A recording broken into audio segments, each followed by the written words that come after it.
Bonjour, vous écoutez Into the Wind, le podcast des marins qui font des phrases. Into the Wind est produit par Tip & Shaft, le média des professionnels et des passionnés de voile de compétition. Tip & Shaft, ce sont 2 newsletters hebdomadaires, en français et en anglais, des podcasts, des événements, des formations ainsi qu'un festival de films et un studio de production de contenu que vous pouvez retrouver sur tipshaft.com. Je suis Pierre-Yves Lautroux et je vous souhaite la bienvenue dans ce nouvel épisode d'Into the Wind.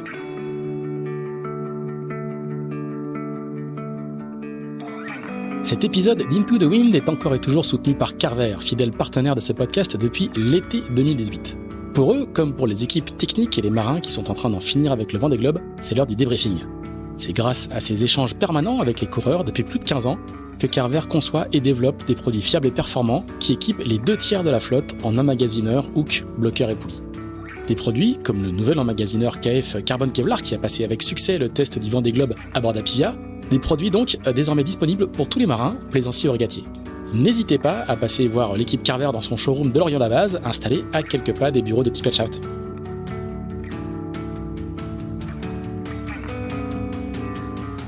Bonjour Dominique Guittet. Bonjour. Eh bien, merci de nous recevoir pour ce nouvel épisode d'Into the Wind. Nous sommes par une très belle journée ensoleillée du mois d'avril, dans une petite maison à Guérande, encore en travaux, puisqu'il y a une rénovation en cours. Dominique, ton métier aujourd'hui, c'est d'être routeur, de conseiller les coureurs sur leur trajectoire, leur préparation météo. Je crois que tu travailles un petit peu sur la Sardinia Cup qui est en cours. Alors, je vois pas encore d'ordinateur, je vois pas d'écran partout. Tu suis pas la course, t'es pas collé à tes écrans pour savoir où est ton troupeau et comment ça se passe. T'as réussi à décrocher un petit peu? C'est pas facile de décrocher. Non, mais j'ai tout rangé avant que t'arrives. Ah, d'accord, c'est sympa. Non, quand les gars sont en mer, je suis ça avec intérêt. C'est prenant. Alors, tu t'occupes de qui là sur la Sardinia? Là, j'ai 5 bateaux. 5 bateaux. J'ai Alexis Loison avec son nouveau sélectionné, là, Pierre Well. Guillaume Pierre, ouais. Pierre Quiroga avec son acolyte de massif. Et puis, Achille Nebout. Toute la jeune garde de figaristes, quoi. Ouais, Benoît Hochard avec son gars qui vient de l'armée, là, je sais plus, qui est un nouveau venu. Et puis, il m'en manque un, là, Tanguy Le Turquet. D'accord, avec Corentin. T'as du beau linge, globalement. Oui, j'ai quelques très bons coureurs, c'est ça qui est sympa aussi.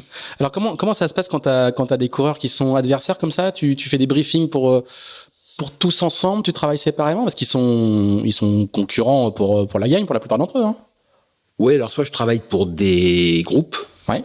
Je travaille souvent, par exemple, pour Lorient, pour le pôle de Lorient. Donc là, je prends tout le groupe d'un seul coup. Puis à côté de ça, je peux avoir des clients privés qui s'inscrivent individuellement. D'accord. Ou qui aussi forment des groupes aussi des fois privés qui viennent me voir en disant voilà, on est 2 ou 3 bateaux, on aimerait travailler avec toi. Alors du coup, là, ils partagent des informations, ils ont tous les mêmes informations. Alors moi, je pars du principe que j'ai pas d'informations particulières à donner à un bateau. Ça, c'est comme une règle d'or que je me donne à moi. Et tout le monde a la même. Donc je travaille sur le sujet, je prépare des documents et je le distribue à tout le monde. Après, chacun, bien sûr, je fais des briefings par groupe ou par individu en fonction de la façon dont ils se présentent. Et après, chacun, bien sûr, pose des questions qui lui sont propres.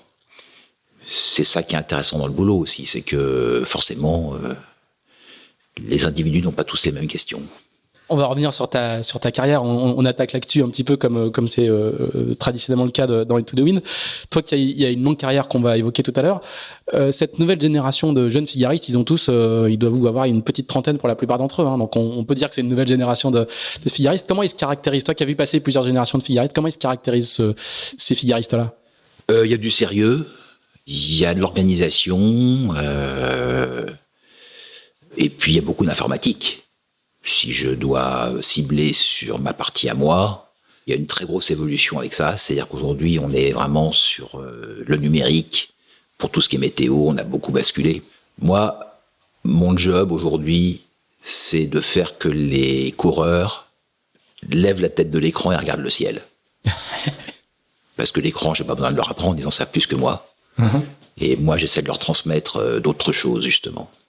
C'est un risque pour eux, c'est-à-dire qu'en mer, ils sont collés au modèle et à Adrena, et ils oublient un petit peu de regarder les nuages, la pression, les datas non numériques, justement.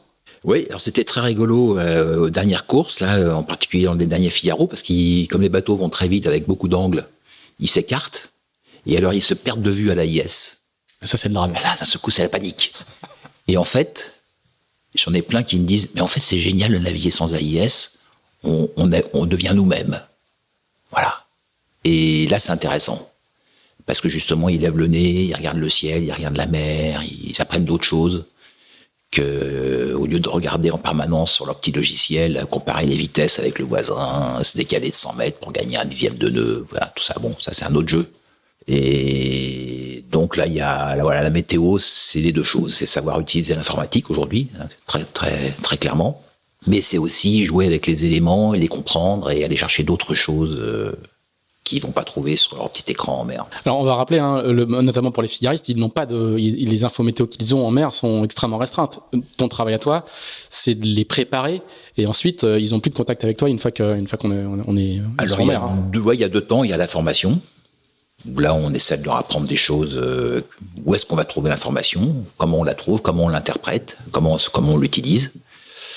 À quoi on a le droit? Parce qu'effectivement, sur une course comme le Figaro, ils n'ont pas le droit à grand-chose. Ou que la Mini Transat, ou des courses comme ça. Et même sur la solitaire du Figaro, ils ont un bulletin de la course et c'est tout, je crois. Ils peuvent recevoir aussi les cartes fax, les cartes isobariques, les cartes de pression. Les cartes de situation, ouais. Ils peuvent aussi appeler un sémaphore pour avoir la météo. Tout ce qui est public, facile d'accès, ils peuvent pas avoir leur téléphone pour aller choper un fichier GRIB, ça c'est interdit. Donc, faut leur apprendre à jouer avec tout ça et il faut leur apprendre aussi que la météo, c'est pas très fiable. Je commence toujours mes cours sur la solitaire en leur disant est-ce qu'il y en a un qui peut me citer l'exemple d'une étape où ça s'est passé comme prévu? Là, je regarde la salle, grand silence. Donc ça ne se passe jamais comme prévu. Donc on a beau faire tout ce qu'on peut et tous les routeurs qui sont professionnels comme moi, Jean-Yves Bernot, Christian Dumas et quelques autres, on a beau faire tout ce qu'on peut pour leur donner la meilleure solution possible quand ils partent, ça se passe jamais comme prévu. Voilà. Et donc, comme ça se passe pas comme prévu, il faut réécrire l'histoire. Et là, réécrire l'histoire, ça demande d'avoir une caisse à outils bien fournie. Et moi, mon boulot, c'est leur fabriquer la caisse à outils. Très bien, c'est une belle image. Et ça veut dire que pour ceux qui nous écoutent et qui veulent un jour peut-être faire de la course, ça veut dire que il suffit pas justement de maîtriser les outils informatiques, il faut aussi une culture météo presque théorique, connaître une partie un peu scientifique de la météorologie, parce que sinon quand t'es largué en mer tout seul justement sans données numériques, t'es un peu à poil. Si t'arrives pas à reconnaître un peu les nuages, si t'arrives pas à dire que tiens tel mouvement dans le ciel signifie ça, si t'arrives pas à reconnaître tiens la houle qui arrive croisée de cet endroit-là, ça veut dire qu'au large il y a une dep qui passe, etc. Tous ces trucs-là, si tu sais pas ça, si t'as pas appris ça un peu avant l'hiver dans des cours un peu théoriques, ben t'es un peu à poil quoi. Oui, parce qu'en fait, c'est comme tous les gens qui abordent une technique, ils voient d'abord le résultat. Ah, c'est sympa ça, dis donc, ça va être facile à faire, non? Donc, le jeune coureur qui arrive, qu'est-ce qu'il fait? Il prend d'abord un fichier GRIB. Voilà. Il sait pas ce que ça veut dire, il sait pas d'où ça vient, il sait pas comment c'est fabriqué, il sait pas comment l'interpréter, il connaît pas sa fiabilité, il sait pas... Il sait pas qu'il faut rajouter 5 nœuds dans la vraie vie. Il sait pas qu'en fait le vent c'est pas régulier, que ça peut être irrégulier, que les nuages peuvent avoir une influence sur le fichier. Enfin, il y a plein de choses à savoir. Donc il commence par la fin. Et en fait la difficulté c'est de le ramener au début. Et donc le sens dans lequel tourne une dépression et le sens dans lequel tourne un anticyclone. Et donc en fait quand tu regardes le fichier GRIB, qu'est-ce que tu vois en fait? Et donc on apprend à rajouter sur le fichier GRIB plein d'éléments qui ne sont pas écrits là et qu'il faut réussir à retracer, imaginer. Donc c'est un exercice intéressant auquel d'ailleurs les jeunes générations ont du mal. Et puis en fait à un moment donné, souvent dans les meilleurs, il y a un déclic. Ils se rendent compte que s'ils veulent aller plus loin, s'ils veulent gagner, il y a des petits éléments qui leur ont manqué. Et là d'un seul coup ils se rendent compte qu'il faut aller voir un petit peu plus profondément ce qui se passe. Et moi, ce que je leur dis toujours... Ils ont une vue macro, quoi. Tout à coup, voilà. Ils arrivent à avoir une vue macro et non plus micro, quoi. Voilà. Et moi, je leur dis, en fait, leur champion, c'est qui aujourd'hui aux jeunes? Leur champion, c'est Yann Eliès, Jérémy Bayou, Armel Lecléache. C'est eux, leurs champions. Gamas, Caudrelier, voilà, c'est leur champion à eux. Moi, j'avais d'autres champions à l'époque, mais eux, leur champion à eux, c'est ces gens-là. Et je leur dis, mais ces gens-là, en fait, ils savent tout ça. Ils ont peut-être commencé comme vous un peu par le grim, mais aujourd'hui, ils savent regarder un nuage, ils savent lire un fax, une carte ISO, tout ça. Ne croyez pas que bon. Là, il y a un petit trou, quoi. Zut, il va falloir les lire des livres. Ouais. Et en fait, le tri entre les futurs champions et ceux qui resteront au milieu de classement, pour être un peu cruel, le tri se fait là pour toi? C'est un des éléments. C'est pas le seul. Il y a beaucoup d'éléments qui rentrent dans la carrière d'un coureur. Ça, c'est très intéressant d'ailleurs de voir comment les coureurs utilisent, ou n'utilisent pas d'ailleurs, mais enfin s'ils veulent gagner, comment ils utilisent leurs qualités et comment ils comblent leurs défauts. La voile a un truc de passionnant. Il n'y a pas deux personnes au monde qui naviguent de la même façon. Ça n'existe pas. Voilà, chacun a sa façon de regarder, d'aborder, de barrer, de manœuvrer, on échange sur comment on va changer un phoque. Autour de la table, il y a 10 personnes, il n'y en a pas deux qui font pareil. Quand le Figaro 3 est sorti l'année dernière, il y a 2 ans, là, je leur ai dit, dites donc, là, il y avait une étape de brise qui était prévue avec vraiment du vent fort. Je leur ai dit, peut-être, moi, c'est pas mon boulot, mais quand même, comme j'ai beaucoup navigué, je me permets de temps en temps d'aborder des sujets de navigation. Je leur ai dit, vous avez réfléchi comment vous allez affaler le SPI, là, avec ce 35-2, là Et là, d'un seul coup, il y a eu un grand brouhaha autour de la table. Voilà, donc chacun a sa façon de naviguer. Et en fait, dans la partie stratégique, qui est une partie essentielle, chacun a sa façon d'aborder un plan d'eau, une stratégie en fonction de son caractère. Il y a des très beaux attaquants, ouais. Des McEnroe. Moi, je les compare souvent au tennis. Il y a des McEnroe et puis il y a des John Borg. Borg, il remettait toutes les balles dans le cours, mais il les mettait toujours au milieu, bien dans le cours, propre. Et McEnroe, il les mettait près de la ligne. Voilà. Et si on veut gagner quand on a un attaquant, on prend plus de risques. Et donc, il faut apprendre à mettre les balles à l'intérieur de la ligne. C'est beaucoup plus séduisant un attaquant. Là, j'ai quelques coureurs qui sont des très beaux attaquants dans les gens avec qui je travaille. Au début, ils arrivent, ils sont comme des chiens fous, ils mettent tout dehors. Puis de temps en temps, ils font un beau coup. Mais on décèle cette capacité à avoir de l'autonomie, de l'indépendance, de jugement, et être capable de faire des coups. Voilà, ça c'est intéressant. Si on arrive à les recentrer, ces gens-là, ça fera des beaux attaquants.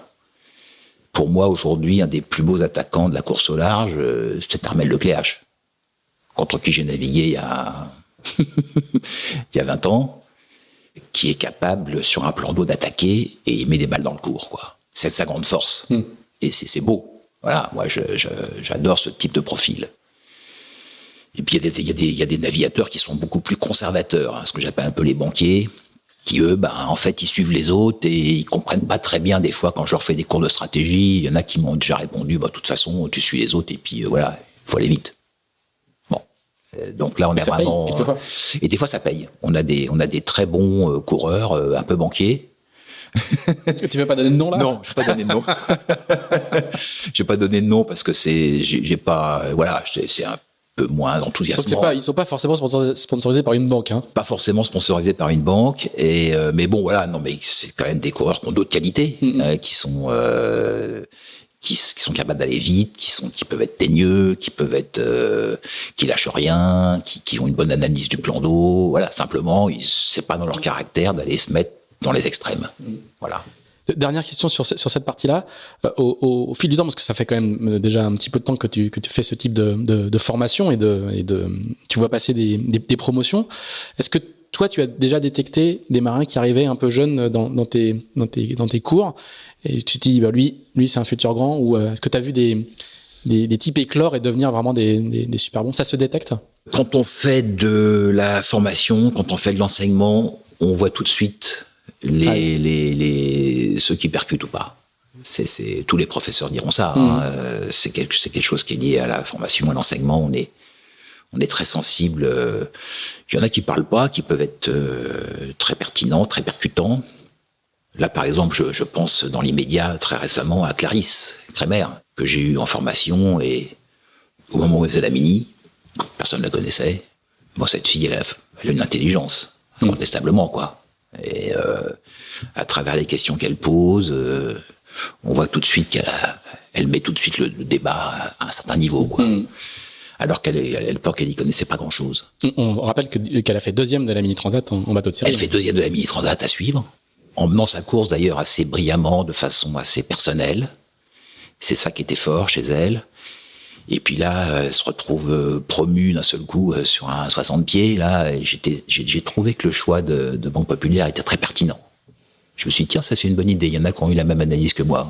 La fille, elle est bien, quoi.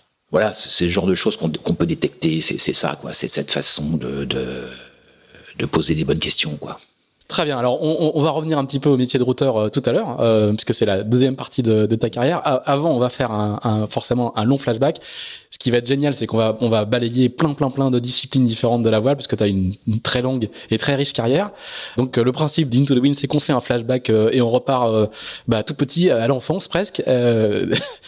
Tu n'es pas breton au départ, tu n'es pas de méditerranéen, tu n'es pas né au bord de la mer. Raconte-nous un petit peu comment le petit minot, parce que c'est ton surnom, dans les années. Alors, du coup, tu as 63 ans si ma fiche est bonne. Du coup, raconte-nous un petit peu comment le petit minot se connecte à la voile dans sa jeunesse. Comment tout commence? J'étais un enfant de la banlieue dans une cité HLM et je vais le dire, je crois carrément, je me faisais bien chier. Ouais. Je suis vraiment désolé d'utiliser ce mot, mais je crois que des petits, j'aimais la nature et puis je me sentais pas bien dans cet environnement-là. Et ma maman avait la bonne idée de nous louer tous les étés, nous emmener en vacances, et en particulier nous emmener en Bretagne au bord de la mer. Et là, très vite, j'ai été attiré par ce qui flottait. J'étais assez gringalet. Alors, dans l'eau, j'avais froid, mais j'avais pas beaucoup être dans l'eau. Par contre, j'aimais bien, je voyais les trucs sur l'eau, ça m'attirait bien. Elle a repéré ça, puis un jour, elle m'a payé quelques sorties sur un 420 avec un moniteur sur la plage.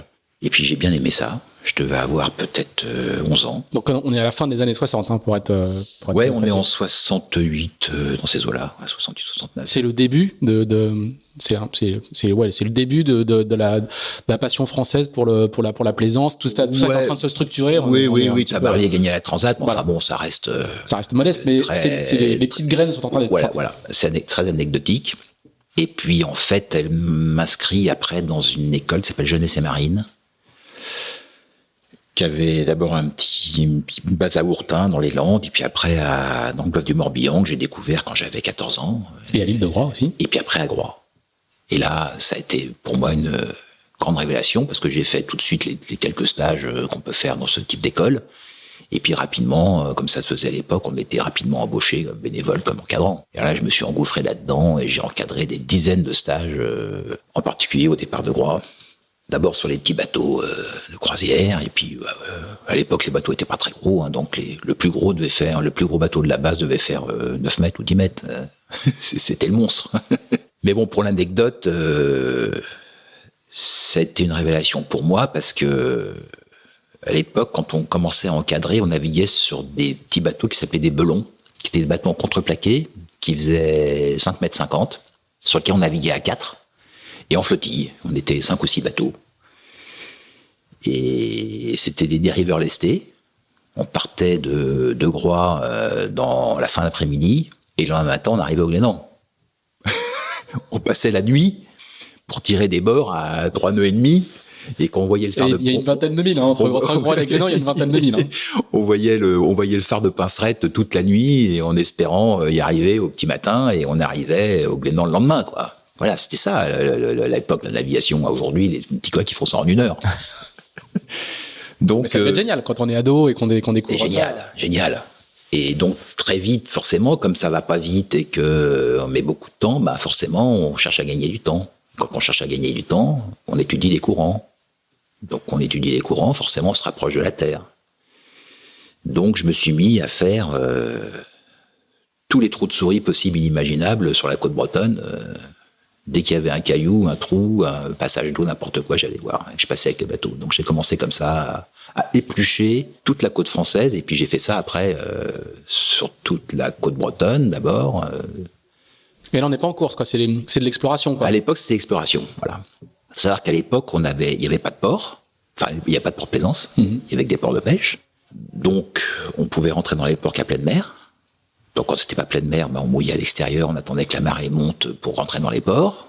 On venait sur les quais, on venait Concarneau, par exemple, on venait devant le phare des Moutons, et puis on venait accoster au quai, on s'amarrait, on mettait ce qu'on appelle une cravate autour du mât pour empêcher le mât de basculer du mauvais côté quand la marée descendait. Et puis on allait au bistrot, on attendait que ça descende, dès qu'on voyait le bateau qui commençait à tapoter un peu les fonds, hop, on venait, on ajustait, et le bateau se posait, ça durait un quart d'heure, et puis une fois qu'il était posé, on pouvait retourner au bistrot. Voilà. Moi, j'ai navigué comme ça pendant des années. Et on n'avait pas de moteur, et puis l'électronique n'existait pas. Mmh. Tout à la voile et à l'estime. À l'estime, voilà. On avait des petites planchettes avec avec des nœuds, d'où l'expression des nœuds.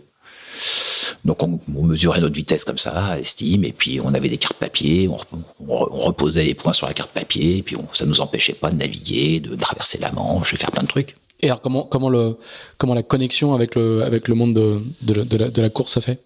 Complètement par hasard. Déjà, quand je faisais ces petites croisières, j'aimais toujours arriver le premier. Il y avait déjà une petite graine chez moi de compétiteur, parce que j'avais fait d'autres sports, j'avais fait du basket, j'avais fait du rugby. Voilà, j'aimais bien un peu la compète. Et quand après mon bac, je me suis demandé un peu ce que j'allais faire. En fait, j'avais très envie de faire du bateau, mais le métier n'existait pas. Et les gens se rendent pas compte aujourd'hui qu'il y a quelques centaines, voire quelques milliers d'emplois qui sont tournés autour du bateau de compétition, mais tout ça à l'époque, ça n'existait pas. Donc, je m'étais dit que j'allais faire. Alors, j'ai fait un peu des études pour patienter. Je me suis dit, je vais faire un truc d'encadrement d'école de voile. Alors, j'ai été faire des études d'animateur socioculturel. Ce que personne ne sait. C'est une révélation. D'accord, très bien. Donc, j'ai fait une année à Paris, puis j'ai demandé la mutation en deuxième année. Je suis parti à Rennes pour me rapprocher de la Bretagne. Et puis, en fait, une fois que j'ai eu 21 ans et que j'ai été libéré de mes obligations militaires, parce que... À l'époque, il y avait le service militaire. Il y avait le service militaire. Et à l'époque, la majorité était à 21 ans. Voilà. Et que j'avais fait des études très engagées politiquement. C'était donc hors de question que je fasse pour service militaire. Donc parce qu'animateur socioculturel à l'époque dans le bouillon des années 70, ça voulait dire quelque chose. Ça voulait dire quelque chose. Hein. Il y avait en gros la moitié de la promotion qui était communiste et l'autre moitié qui était extrême gauche. Ça donne une idée un petit peu. Ça devait être l'INEF contre l'INEF-ID, c'est ça. Il y avait des querelles au chapelle. Ouais. Mais bon, c'était intellectuellement très intéressant. Le débat à l'époque était grand ouvert sur le féminisme, la sexualité, la politique, le mur existait entre l'Europe de l'Est et l'Europe de l'Ouest. C'était la guerre froide. C'était la guerre froide. Hein. On parlait du nucléaire, la guerre nucléaire potentielle. Il se passait beaucoup de choses en fait. Hein. Il y avait un bouillonnement intellectuel, politique qui était extraordinaire, qui a joué beaucoup dans ma vie, je pense, qui était un moment de formation très important. Et donc j'ai fait ces études passionnantes. Je n'en ai rien fait après, mais ça m'a formé, ça m'a aidé à réfléchir. Et donc j'ai réuni les conditions en attendant pour rentrer à l'école des chefs de base. Donc j'ai passé le concours. Je crois. Alors là, on parle de l'école de chefs de base d'Aiglénan. D'Aiglénan, voilà. Je me suis dit, ça c'est la seule école qui proposait quelque chose. Hein, donc, ce qui est l'Institut nautique de Bretagne aujourd'hui. Exactement. Il y a une évolution qui a été l'INB. Exactement, voilà. Et moi, j'ai connu d'ailleurs la charnière, puisque quand j'y étais, enfin, il y a un concours, hein, qui était, je crois qu'à l'époque, il y avait 700 candidats, ils en prenaient 15. Ah oui. Ouais, j'ai été pris, je sais pas comment, mais j'ai été pris et me voilà, donc au Glénan. Et puis en fait. T'avais fait des stages au Glénan? Non, pas du tout. J'avais jamais été au Glénan. Donc me voilà à Concarneau, l'école des chefs de base, et puis en fait, ça se passe pas bien. Parce que je suis un peu trop grande gueule, peut-être. J'ai des idées un peu trop entières. Donc je suis viré au bout d'un an. Pas mal. Voilà. Mais en fait, quelque part, ça a été un salut, puisque je me retrouve sur le quai. Et là, il y a un copain qui me dit, disons, j'ai un pote, là, il va partir faire une course aux Açores, tu veux pas venir? Mais comme j'ai plus rien, je pars. Donc c'est ma première course au large en mois d'août 1980. Et donc c'est quelle course? C'était à l'époque une course qui s'appelait Bretagne-Açores. Il y avait une quinzaine de bateaux. Et je suis embarqué par un type qui s'appelle Martial Carré, qui était le producteur des frères Jacques. D'accord.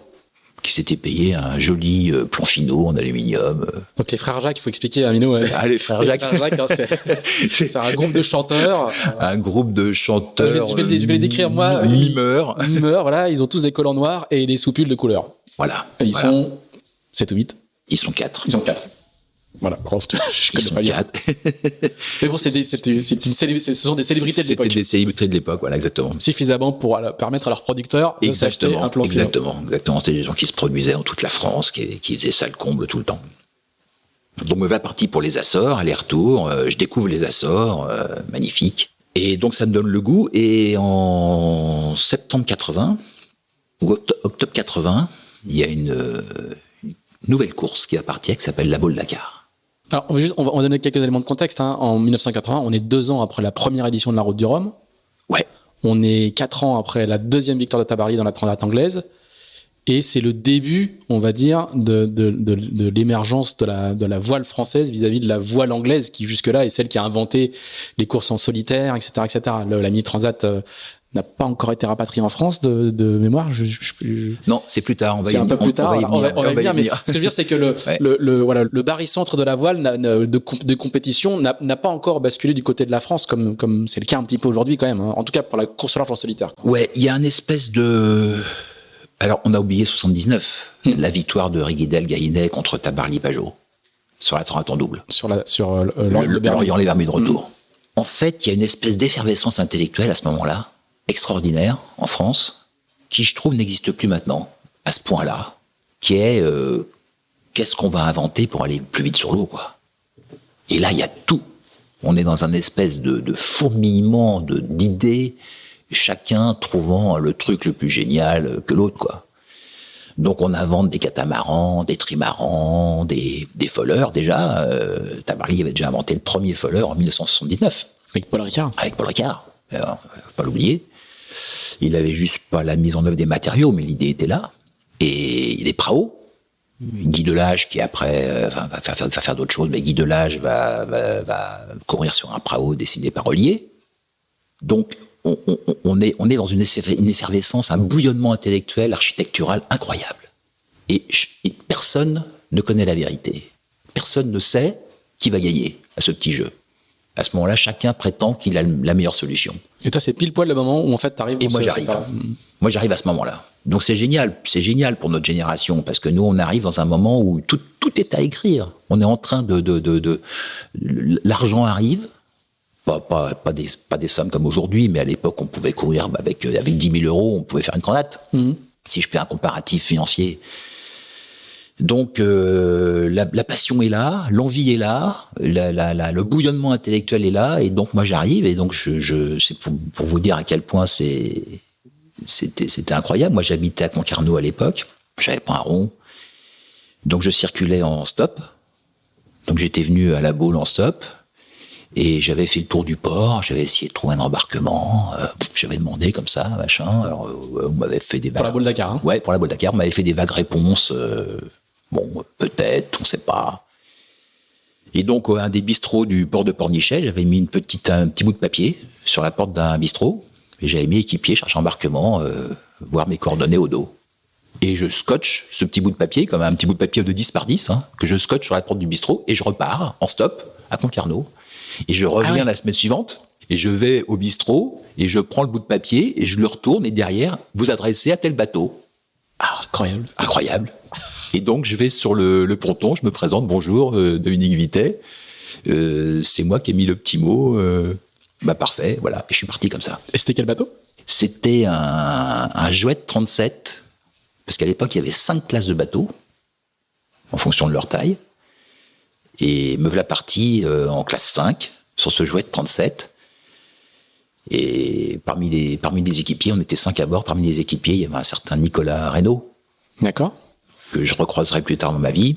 Nicolas Reynaud qui aujourd'hui est un réalisateur de documentaires. De documentaires, absolument. Et donc nous voilà partis, voilà, pour cette course, et avec dans le port, à côté de notre petit bateau de série, Elf Aquitaine de Marc Pajot, où les gars étaient habillés en bleu, blanc, rouge. Et puis il y avait le Gauloise d'Éric Loiseau. Il y avait quelques gros monocoques comme Fernande. Enfin, il y avait tout dans ce sport. Il y avait absolument tout. Et voilà, c'était une très belle expérience. Et toi, ça marque pour toi, ça marque ton entrée dans ce monde-là, quoi. Ouais, bien sûr, ça me marque mon entrée. Je connais personne. Je suis pas du tout issu de ce milieu. Donc, jamais fait de course, excepté le Bretagne Açores, qui était une course d'amateur pur. Donc, je connais absolument personne. Mais cette idée me plaît, quoi. Voilà. Donc, quand on n'est pas du milieu, c'est pas facile. Et comment ça s'enchaîne alors? Les bistrots à Dakar? Ouais. Non, en fait, c'est un monde qui aujourd'hui n'existe plus. Mais c'est un monde. D'abord, c'est un monde engagé philosophiquement. Aujourd'hui, ça existe plus. Aujourd'hui, les coureurs, c'est des sportifs avant tout. C'est des techniciens et des sportifs. À l'époque, la voile, c'est un monde engagé. Donc sur les bateaux, c'est des jeans, c'est la chemise, on aime bien boire des coups, on fume. Sur certains bateaux, il y a des guitares. C'est ça l'ambiance. Il y a cette espèce de mélange de technique et en même temps d'envie d'aventure. Il y a du romantisme un peu. Il y a du romantisme, il y a de l'aventure.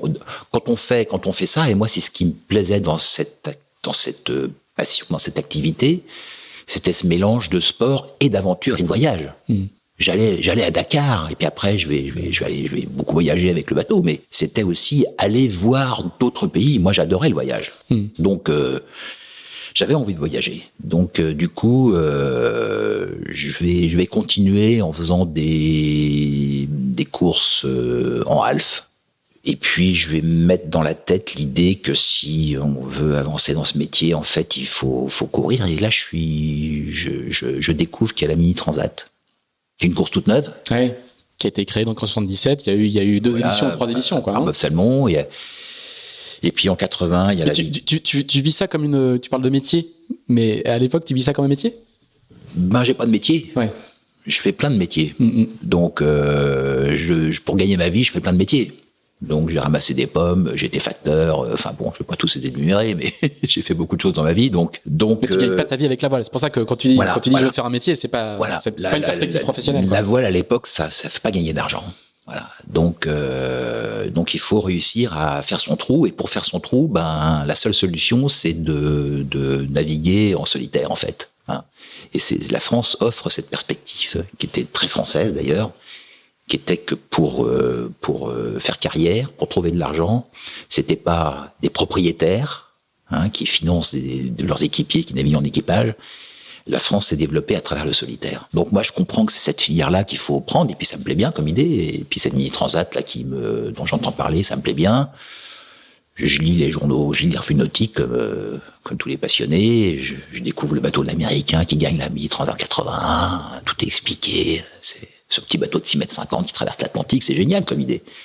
Alors, juste pour l'anecdote, il s'appelle Norton Smith.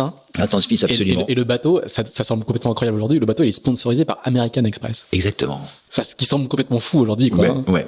Et puis bon, j'ai un peu cette idée dans un coin de la tête, mais ça va pas se dérouler tout de suite comme ça, parce qu'il faut que je gagne ma vie. Et là, il va y avoir un petit événement qui va rajouter une petite couche. C'est que en fait, j'apprends que Eugène Riguidel, qui construit un trimaran, William Sorin, le plus grand trimaran n'ayant jamais existé, 32 mètres, 27 mètres, excusez-moi, 27 mètres de long, et en construction à Brest, et il a besoin de bras. Donc là, je file à Brest, dans la foulée, donc quasiment dans la journée, quand j'apprends le truc, quoi, ça se passait comme ça à l'époque. Je débarque dans le chantier, et là, je rencontre Eugène. Et là, en l'espace d'un clin d'œil et de 3 secondes, on devient pote, quoi. Parce que c'est quelqu'un qui avait une personnalité, une humanité qui m'a beaucoup séduit, quoi. Et à l'époque, c'est une star de la voile. Et c'est une star de la voile. Il a battu Riguelet en 79. Et il a battu Tabarly. Il a battu Tabarly en 79. Et donc, il fait construire avec VSD, il fait construire un nouveau bateau, le plus grand trimaran qui a jamais existé. Donc, c'est un peu comme si aujourd'hui, Bank Pop ou je sais pas qui lance un nouveau bateau, quoi. On est dans le sommet, quoi. Et donc, me v'là à travailler sur William Sorin. Je me rends compte d'ailleurs au bout d'une heure ou deux, personne n'est payé. Petit détail. Donc j'ai le culot. D'où l'accueil généreux. Donc j'ai le culot d'aller voir le businessman de l'époque de Gênes en disant je sais pas, payé, non? Le mec, ça tout de suite, il m'engueule pas. Donc j'ai fini quand même par décrocher un espèce de petit mini salaire payé au black d'ailleurs à l'époque, parce que la feuille de paye ça n'existait pas dans la voile. Donc j'ai fini par gagner un petit billet quand même de quelque chose. Et me voilà, comme ça se faisait à l'époque aussi, on travaillait sur les bateaux, on les mettait à l'eau, on naviguait, et puis on courait. On faisait tout. Et il n'y avait pas de stratifieur, de préparateur, ça n'existait pas. C'est des mots qui n'existaient même pas. Donc moi j'arrive, le bateau est pas mal avancé, donc on est en train de poser l'accastillage, on est en train de, je fais de la peinture, et puis on met ce bateau à l'eau, et puis on se met à faire quelques épreuves avec ce bateau. Des runs dans la rade de Brest, le Grand Prix, le trophée des multicoques à la Trinité. Là, pour toi, c'est un changement de catégorie quand même. Là, je mets le doigt dans le monde, j'allais dire de la voile professionnelle, qui est en train de devenir professionnelle, qui n'y est pas encore tout à fait, mais qui est en train de le devenir. En tout cas, celle qui est dans les magazines, quoi. Ouais, voilà. Le rêve. Donc, comment tu repars à la mini transat? Comment tu divises la longueur de ton bateau par Et il se trouve que je vais essayer de raccourcir un petit peu parce qu'il se trouve que le bras droit de Gênes à ce moment-là, c'était un gars qui s'appelle Jean-François Almenec, qui est de Port-Salle, avec qui je sympathise aussi évidemment. Et lui, il me dit le club de Port-Salle, il aimerait bien, il est prêt à filer un coup de main pour la mini transat. Et donc il va démarcher le club et en fait le club va décider ou s'engager à construire 4 bateaux sur un plan Lucas, l'architecte brestois. C'est Benoît Lucas, à ne pas confondre avec François, qui est exactement Benoît Lucas, qui est un autre architecte de la mini. Et donc qui avait déjà dessiné des bateaux pour la mini, qui avait avec un certain talent. Donc nous voilà embarqués dans cette aventure. Et alors en fait, pour l'anecdote, il y a un petit passage quand même qui est aussi important, aussi qui était important pour moi, c'est qu'en fait on prépare le bateau pour Gênes jusqu'à la route du Rhum 82. Et il part rejoindre Saint-Malo de Brest. Et moi, ma mission s'arrête là, entre guillemets. Il y avait une équipe absolument formidable. Il y avait une ambiance extraordinaire de copains, de fêtes, inoubliable pour moi. Et en fait, quasiment le lendemain, je suis en train de préparer une autre aventure parallèlement à ça. En fait, le lendemain, je pars en Afrique. Je pars en 404 bâchés pour l'Afrique. Voilà. D'accord. Et je vais traverser le désert. Rien à voir. Rien à voir. Et le goût du voyage toujours qui me poursuit. Et donc, pendant l'hiver 82-83, je descends avec 2 autres potes. On descend de Peugeot à travers la France, puis l'Afrique, puis le désert, et puis jusqu'au golfe de Guinée. Ce qui sont des aventures qui ont beaucoup marqué ma vie aussi. Ça, c'était des trucs extraordinaires, quoi. Et donc, quand je reviens, en février 83, le club de Port-Salle a acté la construction des mini-transats. Et donc, nous voilà à construire les bateaux. Et je pars pour la mini en septembre 83. Je pars pour la mini-transat sur le bateau que j'ai construit avec mes petites mains. Et ça se passe comment? Ça se passe plutôt pas mal. Donc ça, c'est ta première course en solitaire? Première course en solitaire. Donc là, j'y connais pas grand-chose, hein. J'ai un petit déboire, c'est que je pète mon pilote automatique sur la première étape, ce qui fait que j'arrive que 5e. Et le petit retard que je vais cumuler va me pénaliser sur l'ensemble de la course. Et donc sur la traversée, je fais 2e. Mais avec le cumul de temps des 2 étapes, je fais que 4e seulement. Non, tu dis que 4e, c'est-à-dire que déjà à l'époque, tu te positionnes mentalement, philosophiquement, comme un potentiel gagnant, quoi. Ouais, moi je suis un gagnant. Dans ma tête, je suis un gagnant.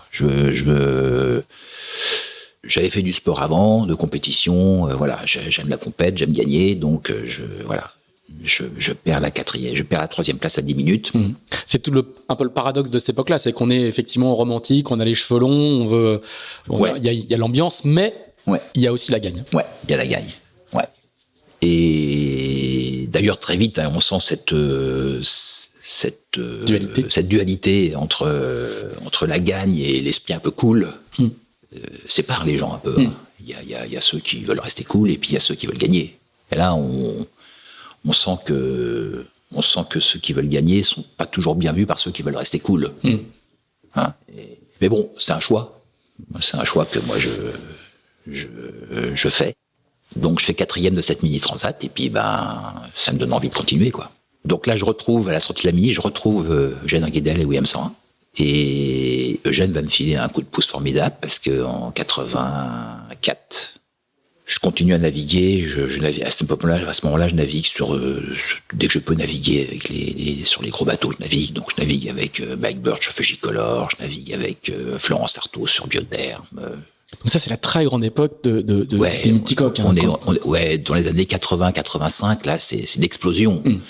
Il y a Tag, Royal, Fleury-Michon qui font des catamarans de 25 mètres. C'est une grande explosion. Avec des gréements rigides, des gréements à balestron. Il y a l'innovation dont tu parlais tout à l'heure, mais il y a aussi il y a un afflux de sponsors et c'est des très grandes marques. C'est vraiment des grosses marques. Période incroyable, quoi. Incroyable. À l'époque, les gens qui avaient de l'argent, c'était les cigarettiers. Ou les pétroliers. Ou les pétroliers, donc... Mais les gens s'en souviennent pas, mais Québec-Saint-Malo, que j'ai fait avec Florence Artaud sur Biotherm, je crois qu'il y avait 80 bateaux au départ. Et en classe 2, c'est-à-dire en bateau de 60 pieds, je crois qu'on était plus de 20 bateaux. Et en classe 1, donc les bateaux qui faisaient plus de 18 mètres, hors limite, donc il y avait une dizaine de bateaux. C'était des très très belles courses, où il y avait un suspense total, parce qu'on savait, aujourd'hui c'était pas écrit comme aujourd'hui, où les bateaux se ressemblent, tous. Aujourd'hui, vous avez au départ du Vendée Globe, tous les bateaux se ressemblent. Là, il y avait une diversité. Là, il y avait une diversité extraordinaire. Et puis, il y avait une diversité, non seulement architecturale, mais il y avait aussi une diversité de population, de nationalité. Et par Québec-Saint-Malo, je me souviens plus combien il y avait de nationalités, mais je me rappelle, il y avait des Canadiens, des Tchèques, des Américains, des Suisses, des Italiens, des Espagnols. Après, la France, dans sa quête de performance, elle a un petit peu semé tous les petits joueurs en route. Mais à ce moment-là, il y avait beaucoup de gens qui regardaient ce qui se passait et qui voulaient jouer. C'est un premier âge d'or pour la voile. Ouais, un âge d'or, ouais. Et ce dont on se souvient pas forcément. Moi, j'ai des souvenirs de gamin, mais c'était aussi, il y avait une médiatisation incroyable, quoi. Il y avait quand même les médias donnaient leur nom aux courses, elles étaient couvertes en direct. C'était je sais pas si ça peut dire quelque chose d'aujourd'hui, mais à l'époque, il y avait un journal de la Transat tous les soirs sur Europe 1. Absolument. C'était des vrais succès populaires.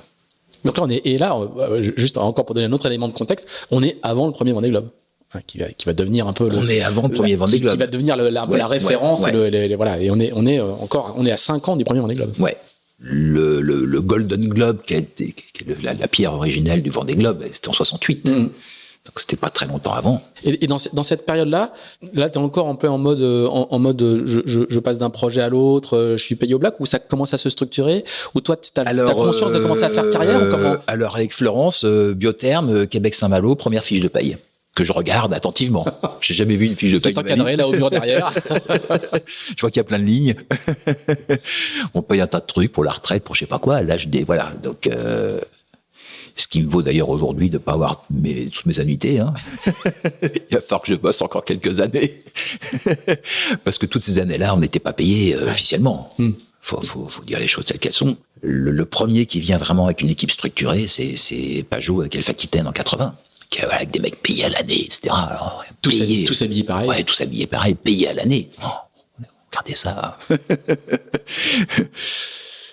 Et tu commences à te spécialiser un peu dans la partie navigation météo déjà ou pas encore? Non, mais je suis intéressé par ça.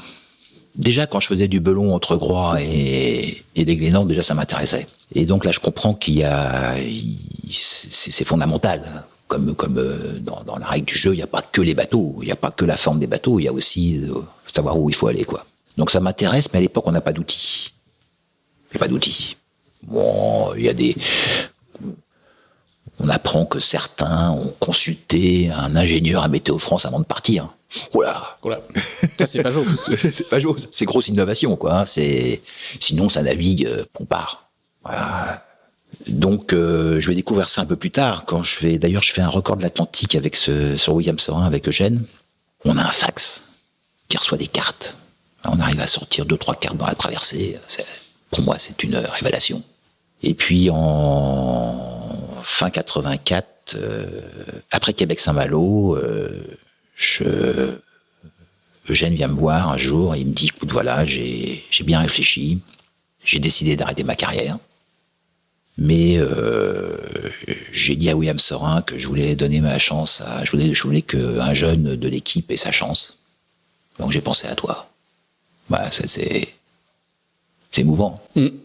Et pourquoi il arrête? Parce qu'il est au sommet de sa gloire. Hein. Parce qu'il est au sommet de sa gloire et parce que Eugène, il a envie d'autre chose. La compétition, etc., ça l'intéresse plus beaucoup. Lui, il a fait l'inverse. Hein. Moi, j'étais issu d'une formation très engagée et j'allais vers la compétition. Lui, en cours de route, il a découvert autre chose.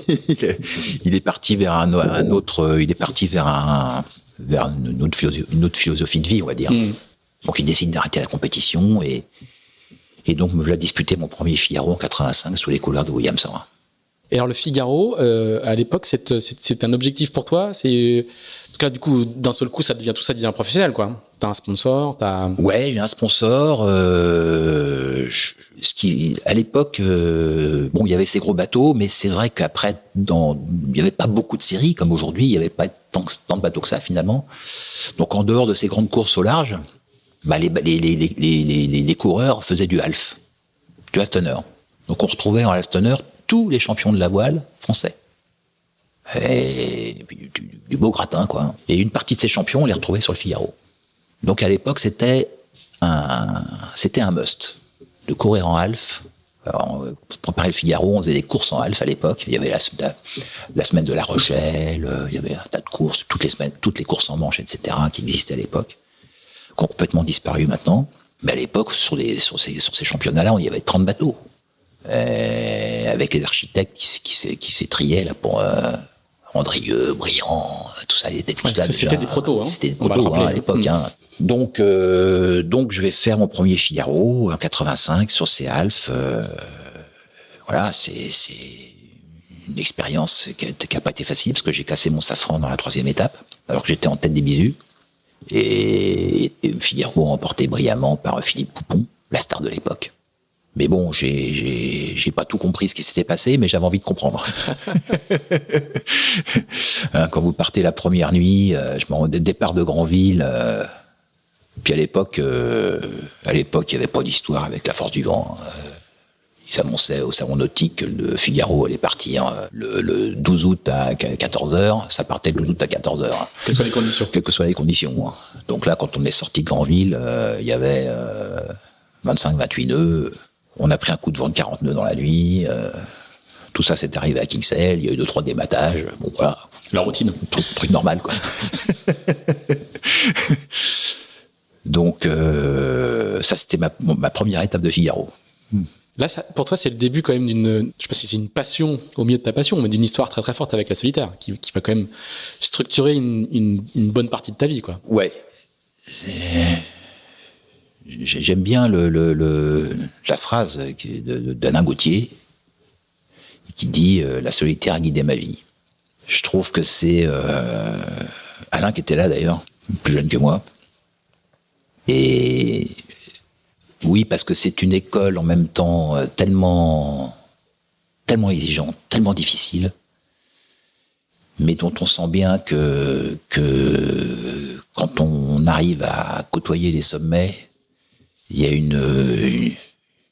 un tel sentiment de perfection, de jouissance, voilà, qui je pense, est un peu inégalé dans toutes les courses, quoi. Hein. C'est réussir je dis toujours, à solitaire, c'est sans ingrédients. Et s'il y en a un qui est pas bon, on peut pas gagner, quoi. Faut tout. On n'est pas forcément très bon partout, mais faut être mauvais nulle part. Donc faut tout cocher. Les manœuvres, la bouffe, le sommeil, tout. La préparation technique, la recharge du moteur. On peut pas oublier quelque chose. Donc c'est une quête de perfection, le Figaro. C'est ça qui est intéressant, en fait, dans cette course. Et pourquoi tu dis que ça a guidé ta vie? Parce que finalement, tu n'as fait que, avec plein de guillemets, tu n'as fait que 10 éditions, et tu as une vie qui est bien plus large que ça. C'est-à-dire que même une fois que tu as quitté le circuit, ou même encore aujourd'hui, ça a guidé ta vie? Ouais, je continue à garder un lien, puisque je continue à suivre des coureurs, à les former, à les router. Donc c'est intéressant parce que le Figaro, il est quand même à l'origine de beaucoup de choses. Au départ, c'était presque à l'origine de la course au large, je dirais presque. Hein, la course de la 268. Donc ça a été... on parlait tout à l'heure des multicoques, mais le Figaro existait déjà. C'était l'Aurore. C'était l'Aurore. Et il va donner naissance à tous les futurs grands. Hein, on parle d'Alain Gauthier, Michel Desjoyaux, Jean Le Cab, Armel Lecléache, Jérémy Bayou, Franck Camas, Alain Gaudrelier, etc. Ils ont tous gagné le Figaro. Donc... c'est la matrice. Ouais, c'est la matrice. Ouais, c'est la matrice. C'est là où ça démarre. D'ailleurs, des fois, ça me chagrine un petit peu quand les coureurs disent « Ouais, bon, j'ai fait du Figaro, maintenant je voudrais faire le Vendée Globe. » Pas trop vite, mignon. N'oublie pas d'où tu viens et n'oublie pas ce qui va faire de toi un marin. Hein, y a un moment donné où faut pas gagner les étapes. Enfin, moi, c'est comme ça que je vois ça aujourd'hui avec les plus jeunes, quoi. Et on n'est pas obligé de le gagner, mais voilà, faut en bouffer un peu quand même. Ouais, faut en bouffer un peu quand même, parce que si t'en bouffes un peu là, après, ça sera tellement plus facile pour toi. Voilà. Et donc, Et du coup, qu'est-ce que tu gardes, toi, de ces années? Parce que, alors, pardon, j'ai dit 10, mais c'est 9 participations à la solitaire. Ouais. J'ai pris ça sur ta fiche LinkedIn, hein. 7 participations à la Trinitatis de désert. Ouais. Donc ça, c'est quand même assez impressionnant. Un titre de champion de France en solitaire, 2 titres de vice-champion, et puis la victoire en 1993. Alors là, on est passé en monotypie, hein, en 93 quand tu gagnes.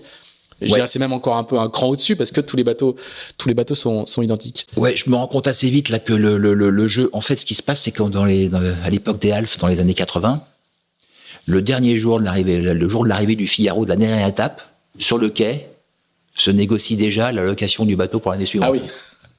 Donc là, pareil. Un peu comme sur le Vendée Globe, là. Donc là, quand vous êtes petit jeune arrivant, vous vous rendez compte que vous allez faire que ramasser des miettes parce qu'il va falloir trouver d'abord un budget. Puis quand vous aurez trouvé le budget, il faudra voir ce qui reste et puis vous ramassez des halfs moins compétitifs, c'est des protos. Il y a des grosses différences entre les bateaux ? Ouais. En fait, il y en a pas énormément au début, mais il y en a de plus en plus. À la fin des années halfs, dans la fin des années 80, il y avait ce qu'on appelait à l'époque les McLaren. C'est-à-dire qu'on a commencé à faire des bateaux tout en carbone. Les mecs, ils se gouraient, ils étaient 15 000 derrière, ils revenaient dans la journée, ils allaient un peu plus vite. C'était un peu énervant. Donc, je vais faire partie de ceux qui vont militer assez vite pour qu'il y ait un monotype. Ça se dit haut et fort sur les pontons, ça suffit cette course au fric et au proto performant. On veut courir à armes égales. Donc, il y a la naissance du monotype en 90. Ça c'est fondamental. Hein. Fondamental. Dans la voile française moderne, c'est un point de bascule clé, quoi. Hein. Clé. Parce qu'avec ça va venir, du coup, l'entraînement et la structuration différents pour l'entraînement. Voilà. Il va falloir, la différence se faisant plus sur le matériel, elle va se faire sur la pratique, quoi. Alors, moi, j'avais un partenaire en 88, Servansoft, qui était une boîte d'informatique. Et j'avais dit au patron, j'ai dit, écoute, je veux pas courir un nouveau Figaro dans des conditions comme ça, truquées. On va attendre le monotype en 90. Et en 90, Banco, il achète un bateau et me voilà parti sur le Figaro 1. Première année, d'ailleurs, je gagne le championnat de France équipage avec le bateau. Parce qu'il y a un championnat de France, équipage à l'époque. Et puis, il y a des courses en Méditerranée, des très belles courses en Méditerranée d'ailleurs, dont la Porquerolles Solo, qui était à l'époque une épreuve extraordinaire, qui durait 2 semaines. C'était un mini Figaro en Méditerranée. Figaro en Méditerranée avec des petits parcours, des grands parcours, des grandes courses. C'était hyper complet. Et je réussis très bien sur cette en Méditerranée. Je fais des très bons scores. Et tu vas la gagner 3 fois. J'ai gagné 3 fois à la Porquerolles, de suite. Et jusqu'en 93 où je gagne le Figaro. Voilà. Et alors, sur cette année-là, toi, donc tu dis, il y a 100 ingrédients, et sur les 100 ingrédients, il faut pas qu'il y en ait un qui manque. Là, cette année-là, qu'est-ce qui se passe? Qu'est-ce qui fait c'est quoi le 100e ingrédient que t'avais pas avant et que t'arrives à... Déjà, j'avais déjà les nerfs, déjà. J'avais les nerfs parce que, il se trouve que fin 91, j'ai pas encore fait des belles performances solitaires. Bon, je tourne dans les 10, à la solitaire, mais il me manque le petit plus. Donc, j'étais frappé à la porte de Port-Laf. Disons, moi, je serais bien partant pour... Qui est tout neuf, hein, le centre d'entraînement pour la forêt, il vient de naître. Hein. Voilà. Et donc, en fait, je suis pas pris. Je me fais jeter. Et en fait... Et pourquoi ? L'argument qu'on m'a donné à l'époque, c'est parce que j'étais pas finistérien. Ah oui, c'est vrai qu'à l'époque, alors je vous conseille juste un petite parenthèse, je vous conseille le podcast avec Christian Lepape qu'on a enregistré au début de l'automne, où il raconte la genèse, Christian Lepape qui est le directeur du centre de Port-la-Forêt aujourd'hui, et qui raconte la genèse justement de ce centre d'entraînement, et qui raconte bien d'ailleurs à l'époque la bataille entre les puristes, ceux qui veulent rester entre finistériens, et ceux qui disent non, il faut s'ouvrir, c'est en accueillant d'autres coureurs avec d'autres horizons qu'on deviendra plus fort. Mais à l'époque, donc toi, tu te fais éjecter parce que et tu n'es pas, t'as pas de passeport. Je suis pas finistérien, donc je suis assez vénère. Je suis assez vénère et du coup, je bosse tout seul à la Trinité. Et dans l'hiver 91-92, et en 92, je les explose tous. Je gagne tous les grands prix de la saison. Et toc. Je gagne la première étape de la solitaire, la deuxième étape de la solitaire. Je gagne pas la troisième parce qu'il y a un orage en arrivant en Espagne. Je me fais baiser par l'orage. Bon, je finis 5e. Et dans la dernière manche, en fait, où j'ai 3/4 d'heure d'avance sur Michedej, dans la dernière nuit avant l'arrivée, je démate. Coup du sort. Le centième ingrédient, la chance ou la préparation. Ouais, une erreur technique. Hein. Il y avait eu du très mauvais temps. J'avais fait du spi plus que tous les autres parce que je maîtrisais pas très bien le bateau. J'ai affalé le spi, puis je me suis mis sous foc. Je suis descendu à l'intérieur, me changer, tout était nickel. J'étais revenu sur les premiers, après un début de course un peu difficile. Je me suis changé, j'étais nickel, je me suis alimenté, machin, je me suis remis à la barre, et au moment où j'ai pris la barre, peut-être une minute après, il y a une vague qui m'a pris de travers, et le bateau est parti au lof, le phoque a pris à contre, et en prenant à contre avec le tangon, débattage. Apprentissage douloureux, hein. J'ai beaucoup pleuré. Beaucoup pleuré, et ce Figaro qui pour moi était un truc inatteignable. Quand j'allais sur la plage là, ou quand j'étais à Groix, j'allais à Marine, le Figaro, j'entendais parler du Figaro, il y avait un moniteur de l'école qui avait un jour dit j'aimerais bien faire le Figaro. Je le regardais avec des yeux, il l'a jamais fait. Mais déjà, rien de vouloir le faire, c'était pour moi... Donc là, accéder au Graal, c'était pour moi un rêve absolu, quoi. Et là, paf, dématage. Et première victoire de Michel Desjoyaux. Et première victoire de Michel Desjoyaux, voilà. Là, j'ai un peu les boules, quand même. Mais du coup, le centre de Port-Laf me rappelle en me disant, bon, on a bien réfléchi, on aimerait que tu viennes au centre. Et donc là, c'est moi qui les ai jetés. Ah ouais? Ouais. Là, je leur ai dit, non. Les gars, soyez beaux joueurs. Vous m'avez jeté, donc j'ai progressé plus vite que vous tout seul. Donc, je vais pas vous dire comment je vais faire. Donc, je me suis entraîné un deuxième hiver tout seul à la Trinité. Alors, on va juste rappeler aussi qu'à l'époque, la Trinité, c'est la Mecque de la voile. Ça l'est encore aujourd'hui, mais aujourd'hui, il y a beaucoup de concurrence. Il y a plusieurs ports qui peuvent se réclamer de ça. Aujourd'hui, Lorient en volume est très puissant. Lorient n'existait pas à l'époque. Port-la-Forêt n'est pas encore ce qu'il est devenu aujourd'hui, et la Trinité est vraiment le centre névralgique de la voile. Et puis en 93, donc du coup, la saison, tous les grands prix, je fais 1 ou 2 avec Jean Le Cam. Soit c'est Jean, soit c'est moi. Si je fais 1, il fait 2. S'il fait 1, je fais 2. Jusqu'à la solitaire, où il gagne les 2 premières manches, et finalement, c'est moi qui gagne. Et tu gagnes aucune manche, c'est ça? Tu gagnes la solitaire sans gagner aucune manche? Je gagne aucune manche. Je suis en tête 75% du temps, mais j'arrive jamais à gagner l'étape. Mais malgré tout, au final, c'est moi qui me fais les meilleurs coups, quoi. Donc voilà, c'était la revanche de l'année précédente, mais ça m'a demandé une énergie de malade, quoi. Et là, tu fais que ça. Là, tu fais pas d'autres cours. Il y a plus de multicoque à côté. Il y a pas de pige à côté. C'est une Figaro. Si tu veux gagner, faut dormir avec. Tu peux pas faire ça à moitié. C'est une concentration, c'est une préparation, Moi, j'avais souvent tous mes Figaro, en fait, après la solitaire, psychologiquement, je mettais 3 mois à m'en remettre. Fatigue psychologique, j'avais besoin de me ressourcer, quoi. Et après, préparation pour le Figaro suivant, dans la tête, c'est 6 mois. À l'époque, je faisais beaucoup de sport. Quand j'allais courir le matin, je revisionnais tout. Les manœuvres, les machins, ça, comment je vais faire, la préparation, qu'est-ce que je vais améliorer, la voile, le truc, etc. Je pensais qu'à ça. Fallait rien laisser au hasard. Et bon, ça a fini par marcher, mais... C'était une quête au sens littéral du terme, quoi. Ouais, c'était un Graal. C'était un Graal. Puis bon, quand vous en approchez, forcément, ça donne envie, quoi. Si vous prenez que des bâches, au bout d'un moment, vous finissez par démissionner, mais...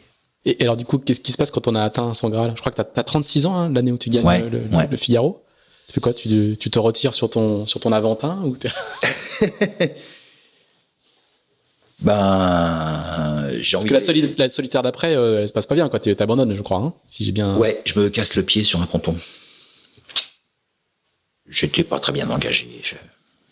J'étais moins bien préparé. Il y avait d'autres éléments dans ma vie qui avaient fait que j'étais moins bien à ce moment-là. Donc, j'ai pas été très bon. Après, ce que je voulais faire, je voulais faire le Vendée. Parce que le Vendée avait démarré. Il y avait déjà eu celui de 89 et il y avait eu celui de 92.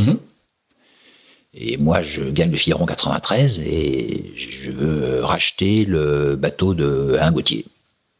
Bagage supérieur. Qui vient de gagner. Avec lequel il vient de gagner. Avec lequel il gagne.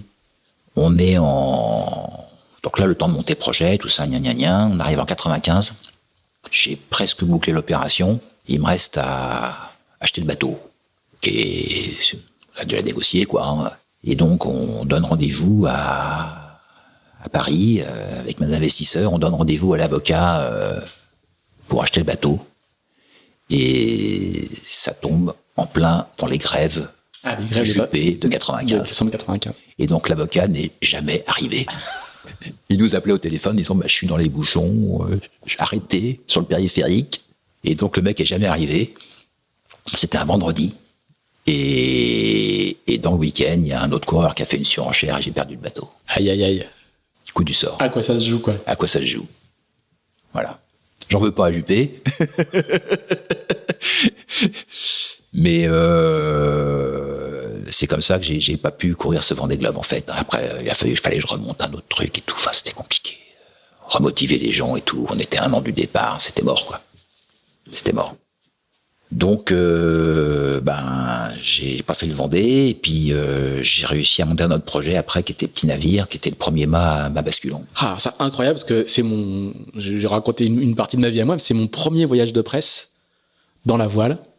Je travaillais à Bayard Presse à l'époque, avant de rentrer plus tard à l'Express. Et donc, du coup, il y a un voyage de presse et c'est une opération.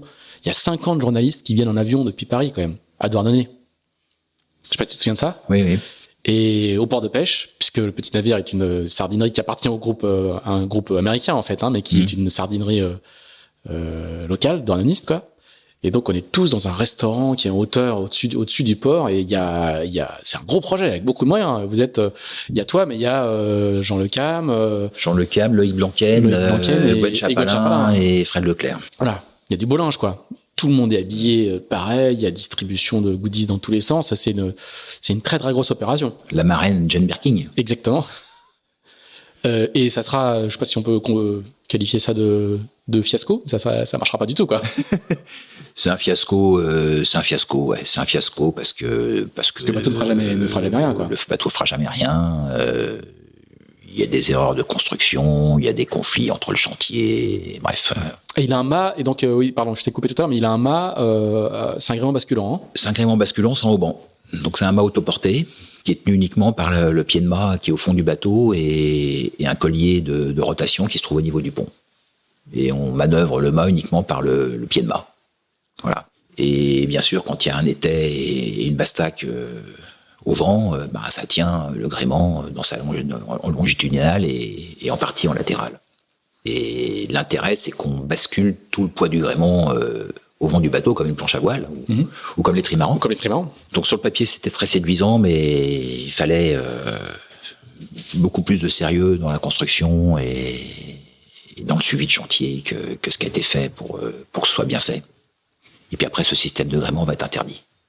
Le premier Sodebo engagé dans le premier Sodebo de Raphaël Linelli avant Covid. Absolument. L'IMOCA sera comme ça, il sera interdit aussi. Il sera interdit après. Jean Tho a dit je veux pas de ces bateaux-là sur le Vendée Globe. Ce qui était, à mon avis, une bonne idée. et comment, du coup, là, dans ces années-là, tu continues un peu le Figaro? Comment tu fais encore des 2-3 AG2R en fond de... Alors, je fais la G2R régulièrement. Là, la G2R, c'était un plaisir parce que d'abord, c'est une course, je me suis beaucoup engagé dans la classe. J'étais très, très actif dans la classe Figaro. Dès la sortie du monotype, j'ai été un des membres les plus actifs, on va dire. Et on va créer la G2R en 92. Et d'ailleurs, on avait été avec Lorient voir le maire de Lorient, qui à l'époque était notre ministre de la Défense actuel, Jean-Yves Le Drian. Et on avait été voir Jean-Yves en lui disant, bon, écoute Jean-Yves, voilà, on voudrait créer une course. Et il avait dit, bah ok, moi, Lorient, je suis preneur, je suis ville départ. Voilà. Donc ça devient Lorient, les Antilles. Puis après, au salon nautique, on avait été démarcher toutes les îles, et puis finalement, c'est Saint-Barth qui a remporté le cocotier. C'est une création de la classe, quoi. Création de la classe complète. Et au même moment, on fait une révolution au sein de la structure de la classe. C'était un bordel noir. On décide de réorganiser tout ça, on change les statuts et on va chercher François-Xavier Dehaye comme président. Alors, faut que tu expliques un peu qui est François-Xavier Dehaye aux plus jeunes qui nous écoutent. Ouais, alors on va expliquer. C'était l'homme du sponsoring d'Alpha Aquitaine. Ouais, voilà. François-Xavier Dehaye était monsieur sponsor Alpha Aquitaine, donc le plus gros sponsor de la voile française à partir des années 80, qui en dehors des trimarans et des bateaux de course, des gros bateaux de course au large qu'il a sponsorisé, avait aussi développé une filière de sélection Skipper Elf pour d'abord en Alf, puis après en monotype. Et donc, et en même temps, il avait pris la présidence de l'AIAC, qui était le groupe des sponsors de Multicoque. Donc c'était un personnage quand même important dans la voile française. C'était quelqu'un qui avait des moyens et quelqu'un qui avait de l'entre-gens. C'était quelqu'un qui était très connu et vu de tous. Et puis Alpha Aquitaine, à l'époque, était une entreprise particulière, on va dire. C'était la plus grosse société française. Ouais. Et qui était qui a été publique, qui a été privatisée ensuite, mais qui a été longtemps une entreprise publique, une entreprise d'influence en Afrique, voilà. Absolument. Donc on décide de proposer à François-Xavier de devenir le président. On pense que c'est une bonne idée. Et donc François-Xavier devient le président et on lui dit, voilà, ta première mission, nous on va s'occuper de la technique, les histoires de Figaro, de machin, de jauge, etc. Ça te regarde pas trop. Mais par contre, il y a un truc où tu peux nous filer un bon coup de main, c'est qu'on a créé une transat qui s'appelle pour l'instant Lorient-Saint-Barth et ça serait bien de trouver du pognon. Voilà. Et François-Xavier va bien réussir sa mission puisqu'il va trouver AG2R qui va être le sponsor de cette course pendant 20 ans. Donc bravo quoi. C'est un personnage que moi j'ai beaucoup apprécié parce que c'est quelqu'un qui était en même temps très controversé, il représentait le plus gros sponsor, machin, il avait parfois certaines attitudes qui étaient critiquables, mais c'était quelqu'un de généreux, qui avait du talent, qui était capable de créer des courses, de trouver des sponsors, il a fait du bien à la voile française. C'était un acteur positif pour la voile française. Et je tire mon chapeau aujourd'hui pour tout ce qu'il a fait. Et donc, nous voilà partis pour la G2R. Voilà. Et j'ai fait la première G2R avec Jean Le Cam, que je venais de battre au Figaro. Il a fait deuxième. Moi, j'étais le premier. Non, c'était en 92. C'était en 92. Je venais de démater. Jean avait fait 2. Moi, j'avais dématé et je pars avec lui sur la G2R. Malheureusement, on gagne pas. On fait que 5e. Voilà. Gros équipage à l'époque. Gros équipage. Vous deux, on était le cadre du Figaro. Ouais, favoris, ouais. On était favoris. Ouais. Et donc, tu vas en faire beaucoup, comme je disais tout à l'heure. C'est une course que t'as beaucoup pratiquée. J'ai adoré les doubles parce que je trouve que c'est un exercice qui ne ressemble en rien aux autres. C'est pas du solitaire, et de loin. Et c'est pas du tout de l'équipage non plus. C'est un couple. Et c'est marrant, j'en parlais encore avec des jeunes coureurs là, ces derniers jours. Et en fait, le double, c'est très fatigant. Parce qu'il y a une exigence, il y a le respect de l'autre. C'est du 50-50. Il y a des obligations. On fait 12 heures de barre par jour. Il faut réussir à se mettre d'accord sur la stratégie. Et c'est très particulier, le double. Et donc, j'ai fait des doubles formidables. J'ai fait que des doubles quasiment tous formidables. J'ai couru avec Lionel Péan, avec Lionel Le Monchois, avec Armel Tripon, avec Jean Le Cam, avec Bertrand De Broc, avec Gilda Morvan. C'est que des très belles expériences. Voilà. J'ai toujours appris beaucoup de choses. Ouais, t'as jamais gagné. Et je l'ai pas gagné. J'ai été en tête quasiment dans toutes les éditions que j'ai faites. J'ai pas réussi à gagner. J'ai fait deuxième. J'ai fait un peu toutes les places du con. Mais j'ai pas réussi à la gagner. 2006 avec Lionel Le Monchois, on finit à 10 minutes du premier. Oh, ça a toujours été une course où les écarts étaient extrêmement serrés. Alors, toute cette section Figaro, entre guillemets, elle est interrompue par une petite pause au début des années 2000, où tu vas faire la Coupe d'Amérique. Ouais. Alors, raconte-nous comment tu te retrouves dans ce monde-là. Tu vas faire la Coupe avec le défi Areva. C'est un monde qui marche beaucoup à la relation humaine. La relation humaine. Les gens se connaissent, ils se côtoient, ils s'apprécient. Et il se trouve que quand j'ai fait mon premier Figaro en 1985, j'ai loué un plan Joubert-Nivelt avec une quille Andrieux, qui était à l'époque un des musts, à un certain Pierre Masse, et avec qui j'avais fait la saison du coup en half, avant de courir à solitaire. Et on s'était très bien entendu. Pierre était un navigant tout à fait appréciable, quelqu'un de très très agréable sur un bateau, très compétent, très calme. On avait gardé une forme de sympathie. Et donc, 15 ans plus tard... Alors, peut-être juste expliquer, lui, il vient plutôt du monde de l'équipage au départ. Alors, lui, il vient du monde de l'équipage. C'était un Méditerranéen de 7 qui venait du monde de l'équipage et qui avait fait donc pas mal de courses en équipage et aussi des Figaro.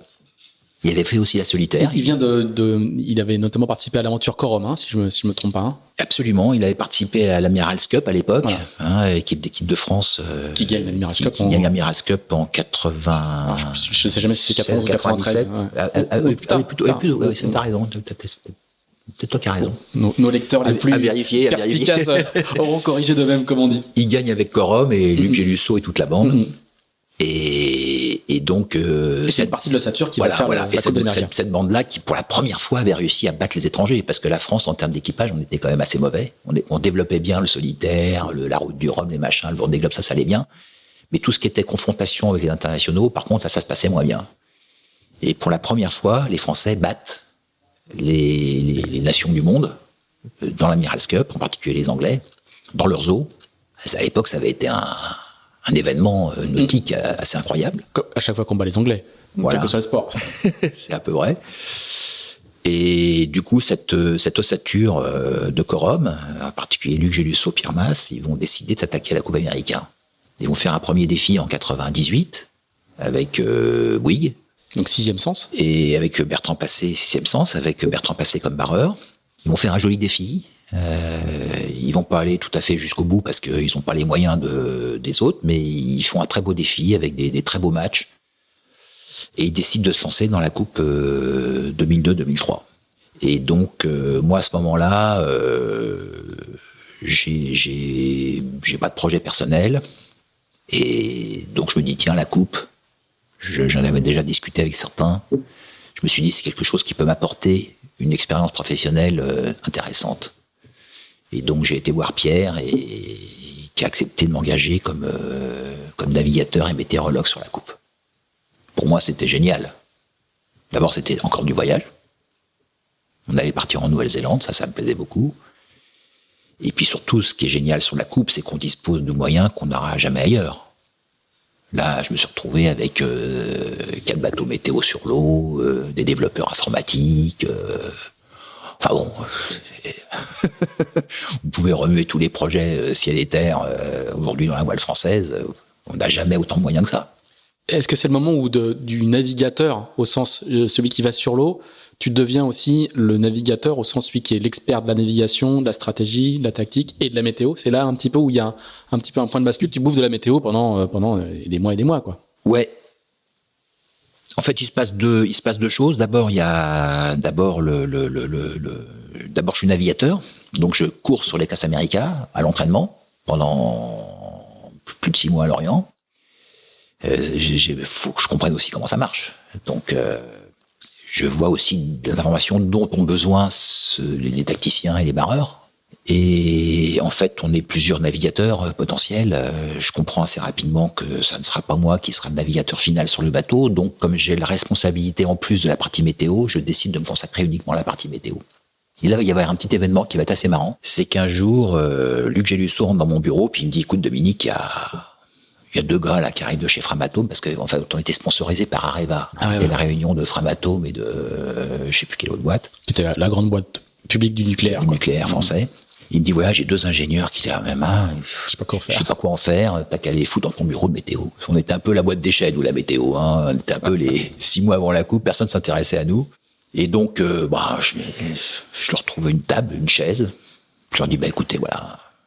Et moi, j'avais essayé de vendre à mes patrons, pour la première fois, l'analyse numérique en temps réel d'un plan d'eau.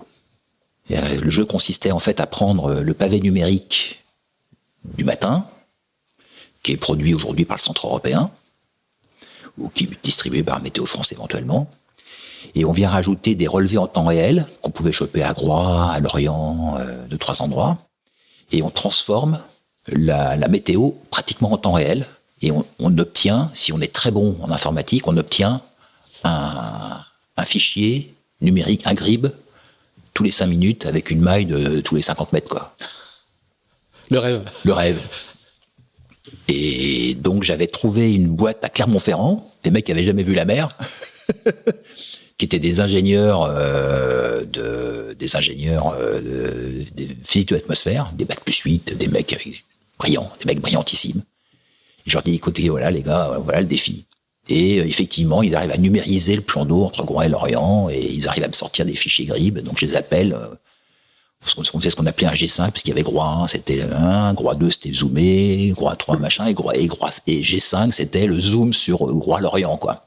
Et donc je les appelle à 12:15, il y a 12:05, ils sont à Clermont-Ferrand, ils font tourner leurs 16 ordinateurs en ligne, j'avais été voir sur place dans une pièce réfrigérée, dans un coin de la fac. Ils appuient sur le bouton et ils me font tourner, ils me sortent un fichier GRIB. Et à 12:05, je pars avec ma puce. J'embarque sur le Casa América et sur l'écran, j'ouvre le fichier GRIB et on part. Voilà. C'est ça le défi technique, c'est ça. Et un jour, le gars m'appelle, il me dit, ouais, Mio, ça marche pas, là, ce matin. J'ai dit, comment ça marche pas? Non, ça marche pas, machin. Et en fait, au bout d'un moment, on arrive 12:05, et puis moi, j'ai Casa América sur le quai, ça rigole pas, hein, la coupe, hein, faut être à l'heure, hein. Je lui dis, écoute, tant pis, tu m'envoies ton truc. Et le mec m'envoie son fichier, et en fait, il avait numérisé absolument, parfaitement, un effet thermique à la côte. Sauf que lui, il savait pas ce que c'était.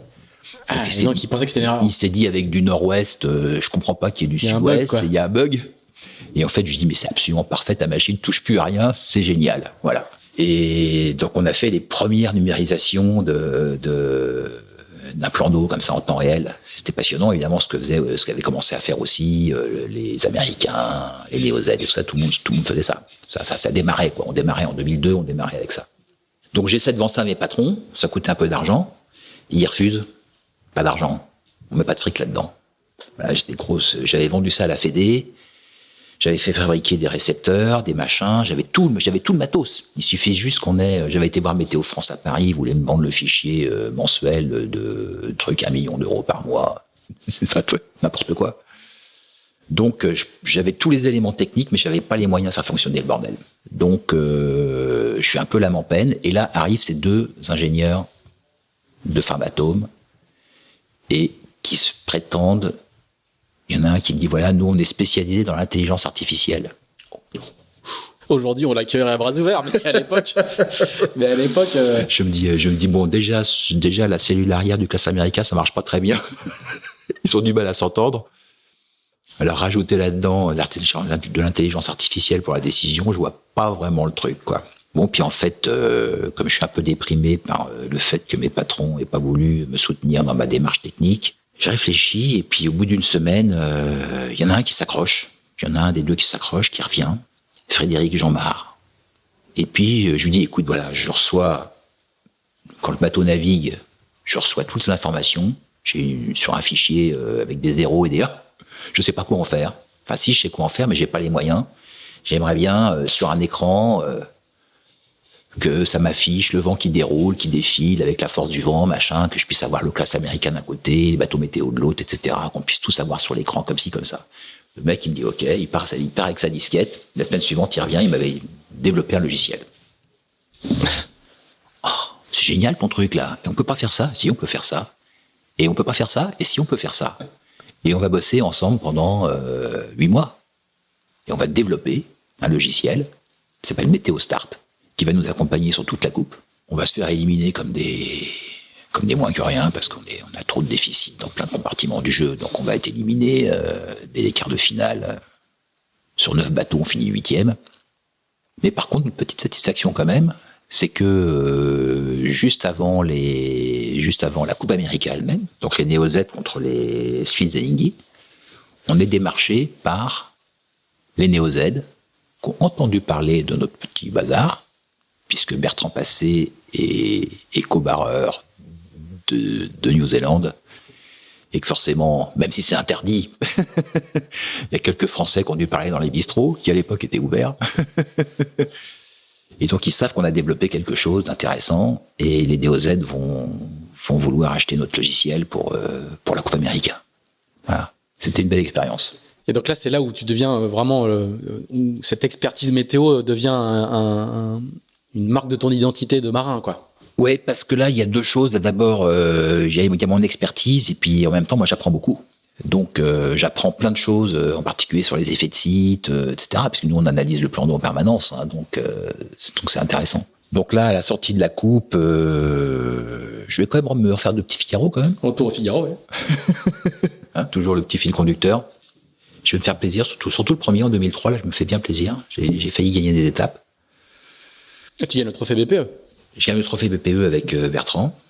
Voilà, mais c'est un petit peu en Figaro, j'ai un peu fait le tour. Je trouve un partenaire en 2004 pour refaire du Figaro, donc, et puis après on va faire du classe 40. Et alors c'est les débuts du classe 40. Début du classe 40. Aujourd'hui, ouais. La classe est dans une forme incroyable avec un nombre de bateaux neufs. C'est le début, ouais. C'est la saturation des chantiers de classe 40, mais toi, t'es quasiment à la création de la classe, quoi. Hein. Ouais, quasiment. J'ai la première grande épreuve de la classe, parce que en fait c'est très drôle parce que j'avais trouvé ce partenaire, c'était un partenaire lillois. C'est Atao, on va donner leur nom. Atao, ouais, qui fait des haut-parleurs. Et donc je fais 2 Figaro avec eux, et puis je m'entendais bien avec le boss, comme souvent. Et puis en fait je me suis dit un jour, quand j'ai appris que la classe 40 pouvait faire la route du Rhum, je me suis dit je vais lui vendre ça. Je lui ai vendu la route du Rhum en 5 minutes. Je me rappelle, j'étais en bagnole à Lorient, je me suis arrêté sur le bord de la route. Je l'ai appelé et je lui ai dit, écoute, Patrick, on peut faire la route du Rhum. Lui, il pensait que c'est une petite boîte. Il s'est dit, la route du Rhum, c'est pas accessible pour moi. Donc je lui ai dit, si, on peut faire la route du Rhum sur un classe 40. Et en 5 minutes, il m'a dit oui. Et me voilà parti pour acheter le premier Aquilaria, le numéro 1. C'est un plan lombard, hein, pour ceux qui suivent un peu le classe 40, lombard, c'est les tout premiers classe 40 construits avec les Pogo. Voilà. Et je vais perdre cette route du Rhum parce que j'étais en tête grave aux Açores. J'avais plus de spi en fait. J'avais un spi tout neuf et qui m'a pété dans les doigts avec 8 nœuds de vent. Bon, je ne veux pas citer la marque pour être gentil, mais bon, ça te pourrit quand même et ta course et. Ah ouais, ça reste une transat au portant, hein. Voilà. Donc je me suis arrêté aux Açores pour embarquer un autre spi. Du coup, j'ai un peu perdu le fil, hein, mais quand je me suis arrêté aux Açores, j'avais 80 000 d'avance sur le deuxième, je sais pas combien, 120 000 sur le troisième, j'avais fait le trou, quoi. Mmh. Et tu fais du classe 40 par défaut parce que tu n'arrives pas à ta quête de Vendée Globe ne fonctionne pas ou c'est un choix oui, parce que le Vendée Globe, je trouve pas l'argent. J'ai cherché de l'argent pendant une dizaine d'années, peut-être. J'avais essayé de relancer le petit navire, récupérer le bateau, mais ça, je suis passé près du coup plusieurs fois, très près du coup plusieurs fois. Et j'ai pas réussi, ça c'est ma grande déception. Je pense que cette course était, si ce n'est faite pour moi, en tous les cas. Toi, t'étais faite pour elle. Ouais, j'étais faite pour elle, ouais, absolument. Je me sentais bien à faire ça, quoi. C'était. Le solitaire, ça me plaisait bien. La stratégie autour du monde, ça me plaisait bien. Voilà. Toujours l'aventure, etc. Tout ça, tout le me plaisait. voyage aussi, quand même. Tout me plaisait bien. Tout me plaisait bien. Et donc, moi, j'ai pas réussi à faire ça. Donc, du coup, à l'époque, en classe 40, je me dis, je vais faire des choses que j'ai pas faites. J'avais envie de faire des choses que j'avais pas faites. Donc, j'avais pas fait le Rhum, donc j'ai fait un Rhum. J'avais pas fait la Jacques Vabre, j'ai fait une Jacques Vabre. Voilà. J'ai fait tout ce que j'ai pu de nouveau et d'intéressant qui me permettait d'apprendre et de découvrir. Et tu vas faire une dernière Transat AG2R, si je ne m'abuse, en 2006 avec Lionel Le Monchois et 2008 avec Armel Tricot. Voilà. Et donc du coup j'ai retrouvé un petit papier de cette époque-là dans Ouest France. Et tu dis, le journaliste qui t'interviewe, je crois que c'est Eric Orenberger, il dit alors, il paraît que Dominique, il paraît que vous arrêtez, etc. Et là, tu lui dis oui, il faut savoir s'arrêter. J'ai 50 balais et je baigne dans ce milieu depuis le début des années 80. Depuis, la voile a absorbé tout mon temps. Ça a été une activité passionnante, effervescente, mais il est temps de tourner la page. Ouais. Donc, t'as vraiment décidé, pas du jour au lendemain, mais t'as acté que c'était la retraite sportive, en tout cas. Ouais, je suis un peu fait comme ça. À un moment donné, quand j'ai décidé, j'ai décidé. Ça peut mettre du temps à venir, mais quand la décision est prise, elle est irréversible souvent dans mon caractère. Donc, je me rappelle très bien, en 2006, je prends le départ du Rhum sur le classe 40, j'arrive sur le ponton. Pour moi, le départ d'une course, les 48 heures ou les 24 heures, et encore pire, les dernières heures avant le départ d'une course, pour moi, c'était tout ce que je détestais. J'adorais préparer, j'adorais m'entraîner, j'adorais courir, je vénérais arriver, traverser. Arriver de l'autre côté, ça reste quand même un miracle, quand même, à chaque fois de traverser l'Atlantique ou un océan, ça reste génial. Mais je détestais les heures qui précédaient le départ. Espèce de pression, sponsors, les machins, le truc, etc. Moi, j'étais dans ma bulle et je voulais que personne m'embête, quoi. C'était comme ça que je me préparais. J'avais besoin d'être enfermé dans ma bulle et d'avoir contact avec personne. Et je me rappelle, en 2006, j'arrive sur le ponton pour le matin du départ, route du Rhum. Et là, sur le ponton, au bout du bateau, il y a mon sponsor, ma compagne, mon attaché de presse, machin. Ah, Dominique, machin, etc. Et là, je les regarde et je leur fais, c'est ma dernière course en solitaire. Et je monte sur le bateau. C'est pour dire si je pouvais être... c'était des moments pour moi qui étaient trop pénibles, en fait. Voilà. Et après, je pars et je suis en tête. Je pars en tête, je creuse, j'explose tout le monde. Mais ce moment-là, c'est pour moi un moment qui est dur, quoi. Et donc, je l'ai exprimé comme ça. J'ai dit, bon, ça, plus jamais, quoi. Je voulais plus de ça. Puis je sentais que j'avais fait le tour du sujet et il fallait que je passe à autre chose. Et tu dis, surtout qu'avec le temps qui passe, j'aime beaucoup cette expression, j'avais peut-être un peu moins envie d'aller changer un phoque en pleine nuit. Ouais. Alors du coup, je vais raconter une petite anecdote, parce que j'ai eu la chance de courir avec toi quand même. On a couru une Normandie Channel Race ensemble. Je m'en souviens très bien. Et en fait, je garde cette citation parce que on est allé changer un phoque en plein jour avec des manilles textiles. Je sais pas si tu te souviens de ce truc-là. Tu m'avais fait mettre des manilles textiles parce que les manilles métalliques. Non, c'était un phoque, c'était un génois sur enrouleur sur le classe 40 de l'époque. Aujourd'hui, tout le monde a des enrouleurs en classe 40, mais t'avais dit on va quand même pas naviguer avec un enrouleur en classe 40. Donc du coup, j'avais fait mettre des manilles textiles sur le Solent, et du coup, il fallait aller changer le Solent à la main avec des manilles textiles. Je sais pas que t'avais oublié. Ouais. C'est ça. Mais quand j'ai vu la situation, surtout qu'avec le temps qui passe, j'avais peut-être un peu moins envie d'aller changer le phoque en pleine nuit, même en plein jour. On y était à deux, avec les mains froides, etc. Enfin, moi personnellement, j'ai vécu une expérience incroyable sur cette Normandie ou sur un vieux bateau sans être très entraîné. On avait fait 5e. On aurait pu faire 4e à cause d'une algue qui nous a empêché de doubler. On avait doublé Jörg Richers et une algue dans le safran nous a empêché de conserver la 4e place. Mais moi, ce qui m'avait beaucoup frappé, c'était, alors là, on est en 2011 de mémoire, je crois, hein, c'est 2011, hein, je crois, donc t'es déjà retraité, mais t'as encore de beaux restes. Et ce qui m'avait beaucoup frappé, c'était quand tu dis que le Figaro a guidé ta vie. C'est que moi j'avais dit, t'avais 53 ans à l'époque, et moi j'avais dit, le gars quand même, il est retiré du circuit, et il y avait cette niaque, cette envie, quelle que soit la course, quel que soit le coéquipier, moi j'étais un amateur, hein, quel que soit le coéquipier, il y avait cette détermination que t'avais gardée, quoi. On sentait que la détermination et la motivation, même quand on est sorti du circuit, elle restait là, elle était presque structurelle. Et moi, ça m'avait beaucoup impressionné, quoi. Notamment là, sur cette petite fin de course, j'en finis, hein, sur cette petite fin de course où l'algue dans le safran, on avait couru pendant 6 jours, on était bien cramé, bien cramé, hein, où t'avais pas hésité à mettre la tête dans l'eau pour essayer d'enlever l'algue qu'on n'avait pas réussi à enlever. On partait au lof à chaque fois. En fait, on était très très surtoilés. On avait fait un finish sous Janak assez énorme. Et moi, j'étais là. Je dis mais c'est incroyable. Il garde la détermination alors qu'il y a plus d'enjeux sportifs sur Formule 1. Donc quand tu dis ça a guidé ta vie, moi je l'avais vu à ce moment-là, quoi. Ça m'avait beaucoup frappé. Je pense que quand on fait ce métier, on peut pas le faire à moitié. Voilà, c'est parce que finalement, quand on regarde la voile de compétition au large, il y a ceux qui gagnent puis il y a les autres.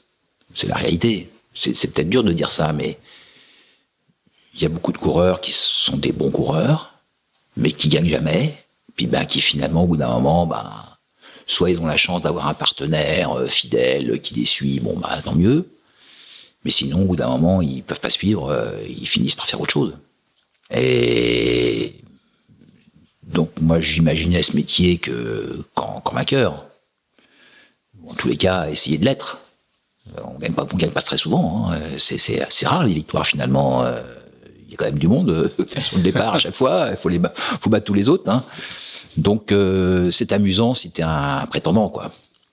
C'est Péan qui avait une bonne expression sur le Figaro. Il disait les derniers se font violence pour ne pas aller dormir. Et les premiers se font violence pour aller dormir. Ouais.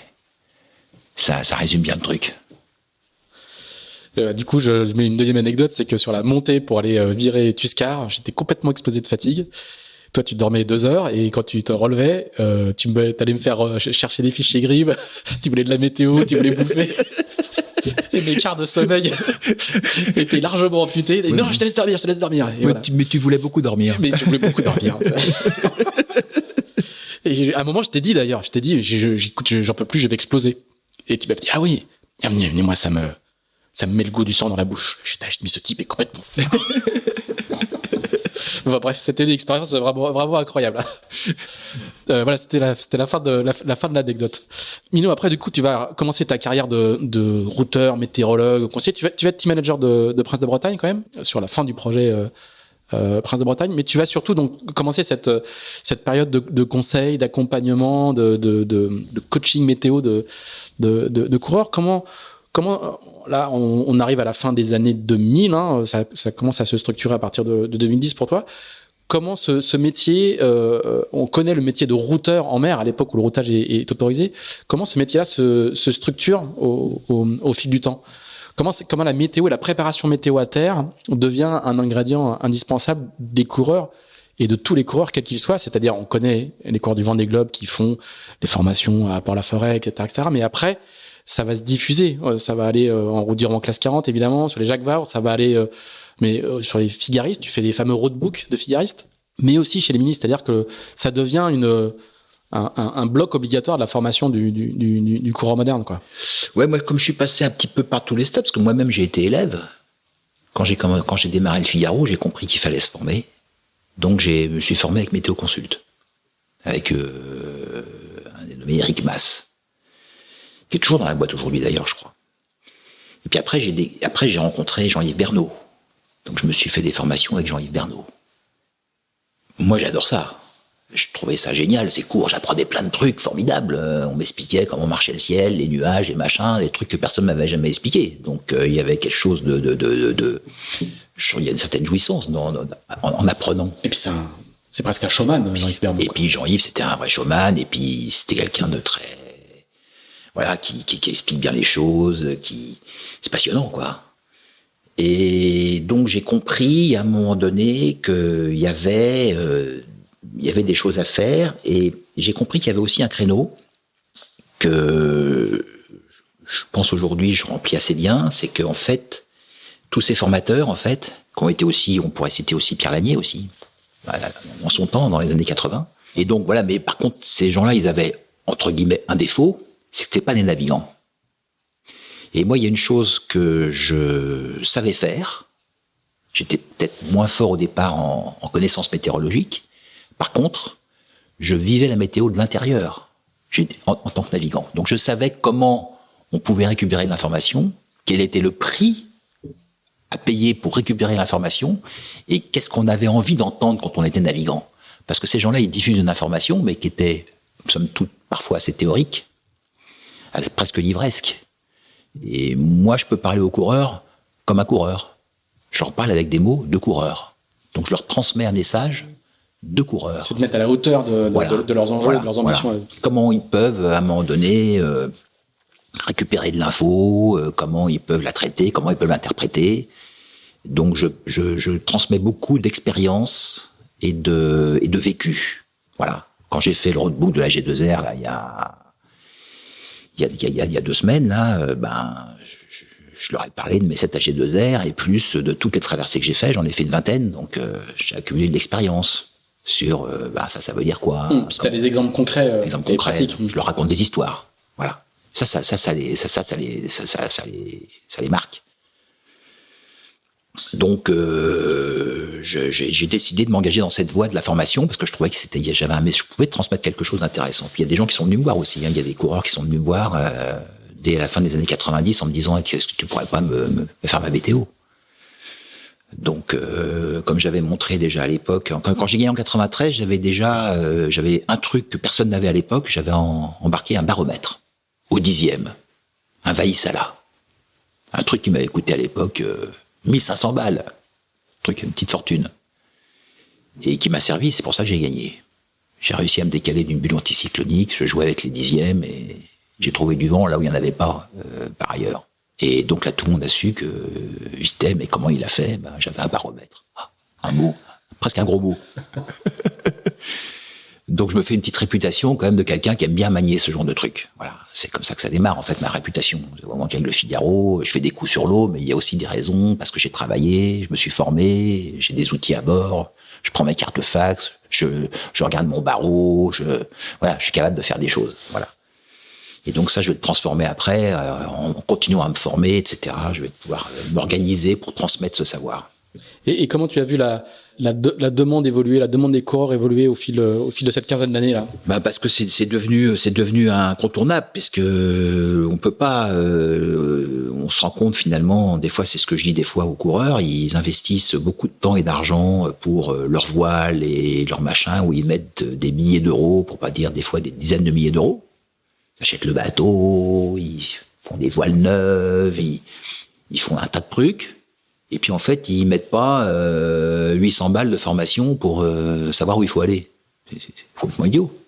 Vaut mieux aller au bon endroit avec une voile un peu moins performante, c'est beaucoup plus rentable. Donc je crois que les coureurs ont un peu compris ça maintenant, et ils ont compris qu'ils pouvaient pas faire n'importe quoi. Et il fallait absolument être coaché sur la partie météo. D'ailleurs, aujourd'hui, sur le circuit Figaro, principalement, et pas que, les coureurs ont souvent 2 versions. Par exemple, moi, j'ai des coureurs de Port-Laf qui bossent avec moi sur la solitaire. Ils recroisent les sources. Ils ont le routage de Port-Laf, mais ils ont aussi mon routage. Parce que j'apporte une information différente, j'ai un regard différent. Complémentaire. Et il y en a qui s'appelaient beaucoup. En particulier, ces dernières années, j'ai corouté Nicolas Luneven quand il a gagné. J'ai travaillé pendant pas mal d'années avec Xavier Macaire quand il a gagné sur l'eau. Il a perdu son tapis vert, mais il a gagné sur l'eau. C'est moi qui m'occupais de sa météo. Voilà. Et là, on parle de météo ou on parle de quelque chose de plus large? On parle de météo ou on parle de trajectoire? On parle de moment de changement de voile? On parle de tempo? On parle de... Je dissocie pas. C'est pour ça, quand la météo, quand tu dis la météo, c'est beaucoup plus large que ça, en fait.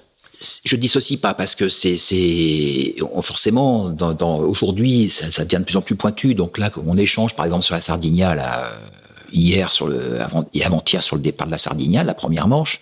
Forcément, dans les interrogations des coureurs, il y a à quel moment je vais passer du SPI au Génac. Mm-hmm. Donc, forcément, c'est lié à la météo. Mm.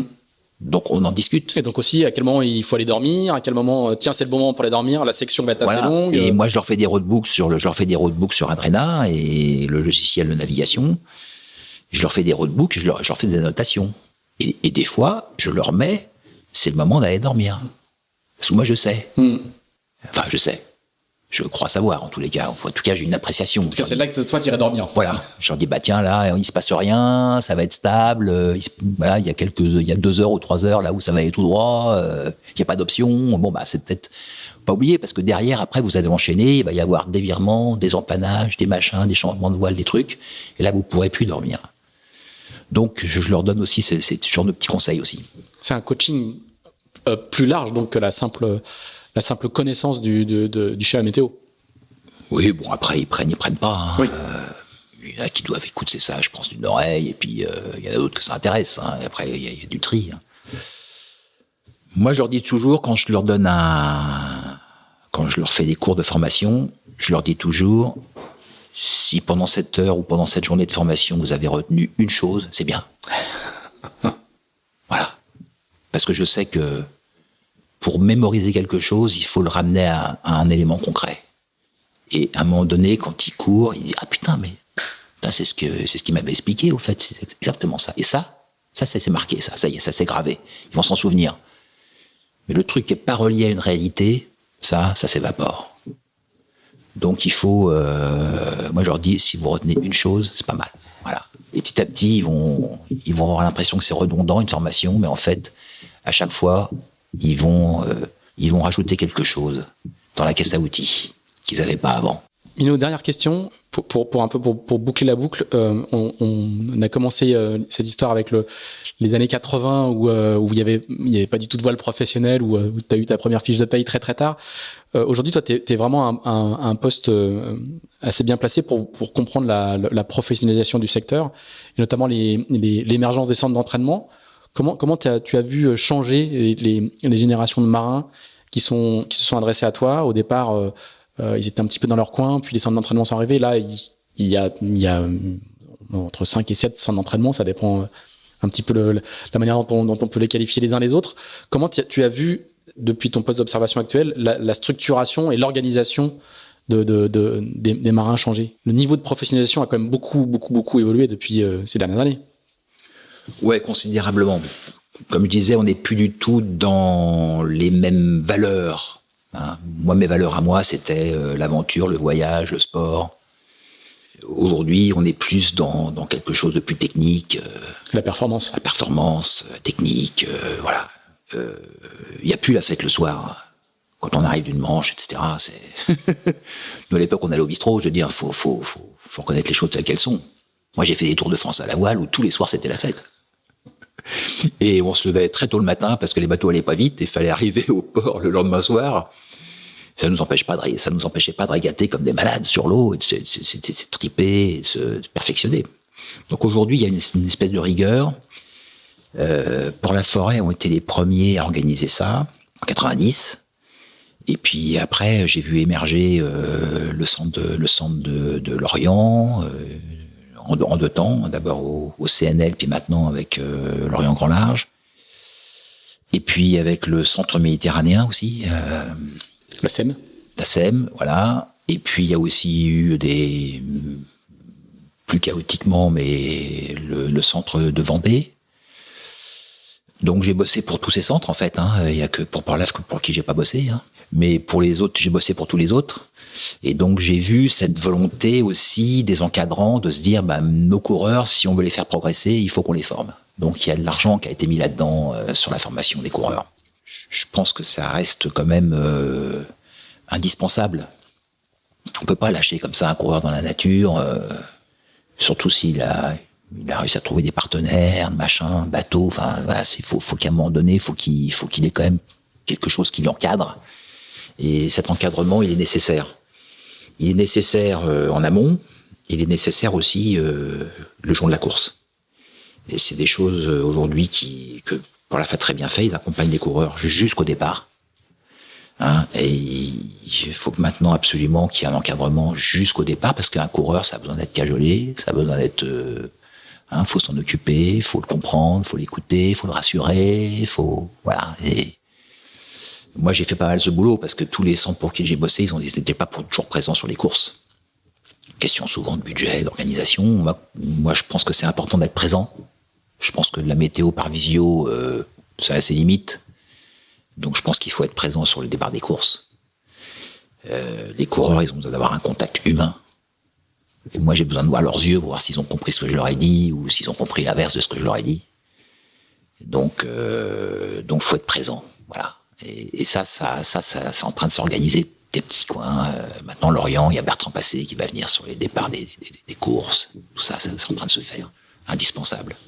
Et c'est le cas, y compris pour la partie amateur de ces centres. Alors pour la Phare, il n'y a pas d'amateurs, mais Lorient, il y a beaucoup de coureurs ministres ou même encore en classe 40 qui sont pas forcément des professionnels, mais en tout cas des amateurs très éclairés qui ont droit aussi, enfin qui demandent et qui ont droit aussi à ce type de ouais. Et choses, puis maintenant il y a une nouvelle, depuis maintenant quelques années, il y a une nouvelle population qui s'intéresse à ça. C'est tout ce qui est IRC, la Transquadra, Cap Martinique, etc. Là, on a toute une population de gens cinquantenaires, fin de carrière, de l'argent, ils veulent se faire plaisir, ils ont bien trimé, ils ont bien gagné leur vie, ils veulent se faire plaisir, ils s'achètent des bateaux, des IRC, des JPK, des machins, des trucs, des BDTO, etc. Et ils veulent traverser l'Atlantique. Moi, je les comprends tellement bien. Donc ces gens-là, ils sont avides. C'est des populations qui sont géniales à former, parce vous enseignez à ces gens-là, ils boivent du lait, quoi. C'est génial. Ils posent des questions, ils sont naïfs, ils sont formidables. Alors qu'un groupe de figaristes, ils posent pas de questions parce qu'il faut pas montrer aux voisins qu'on sait pas. Donc ils viennent vous voir après le cours et ils vous disent, dis donc, tu pourras pas m'expliquer là? Il y a des petits jeux de rôle quand même. Ouais, il y a des jeux de rôle, ouais. Très bien. Eh ben, écoute, Dominique, merci beaucoup. Merci de ce grand balayage de, mon Dieu, presque 40 ans de carrière, hein, pas loin. Ouais. Depuis le début des années 80 et de cette période flamboyante des grands multicoques jusqu'à aujourd'hui. On va te laisser retourner à ton fichier. Il y a peut-être un ou deux fichiers qui sont tombés. Tu vas peut-être regarder ce que font tes poulains sur la Sardinia. Ils étaient pas mal, là, il y a 2 heures. Je crois. J'ai regardé aussi avant de rentrer dans ta maison.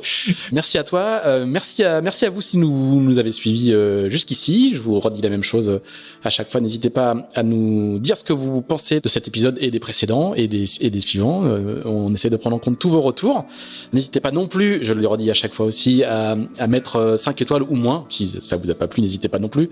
Sur Apple Podcast en particulier. Sur les autres plateformes, il n'y a pas de moyen de noter le podcast. Enfin, en tout cas, c'est important pour le référencement. On le dit à chaque fois. Et puis, on se retrouve dans 15 jours avec un invité ou une invitée que je n'ai pas encore trouvé. Et donc, on va chercher d'ici là. Merci à tous. Merci Dominique. À bientôt.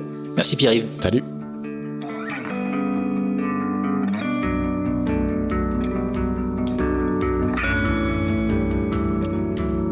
Merci d'avoir écouté ce nouvel épisode d'Into the Wind produit par Tip & Shaft. Si vous l'avez apprécié, n'hésitez pas à le partager, n'hésitez pas non plus à nous dire ce que vous en pensez, en bien ou en mal. Merci également à nos amis spécialistes de l'accastillage de Carver, partenaire de cet épisode. On se retrouve dans 15 jours pour un nouvel Into the Wind. À bientôt!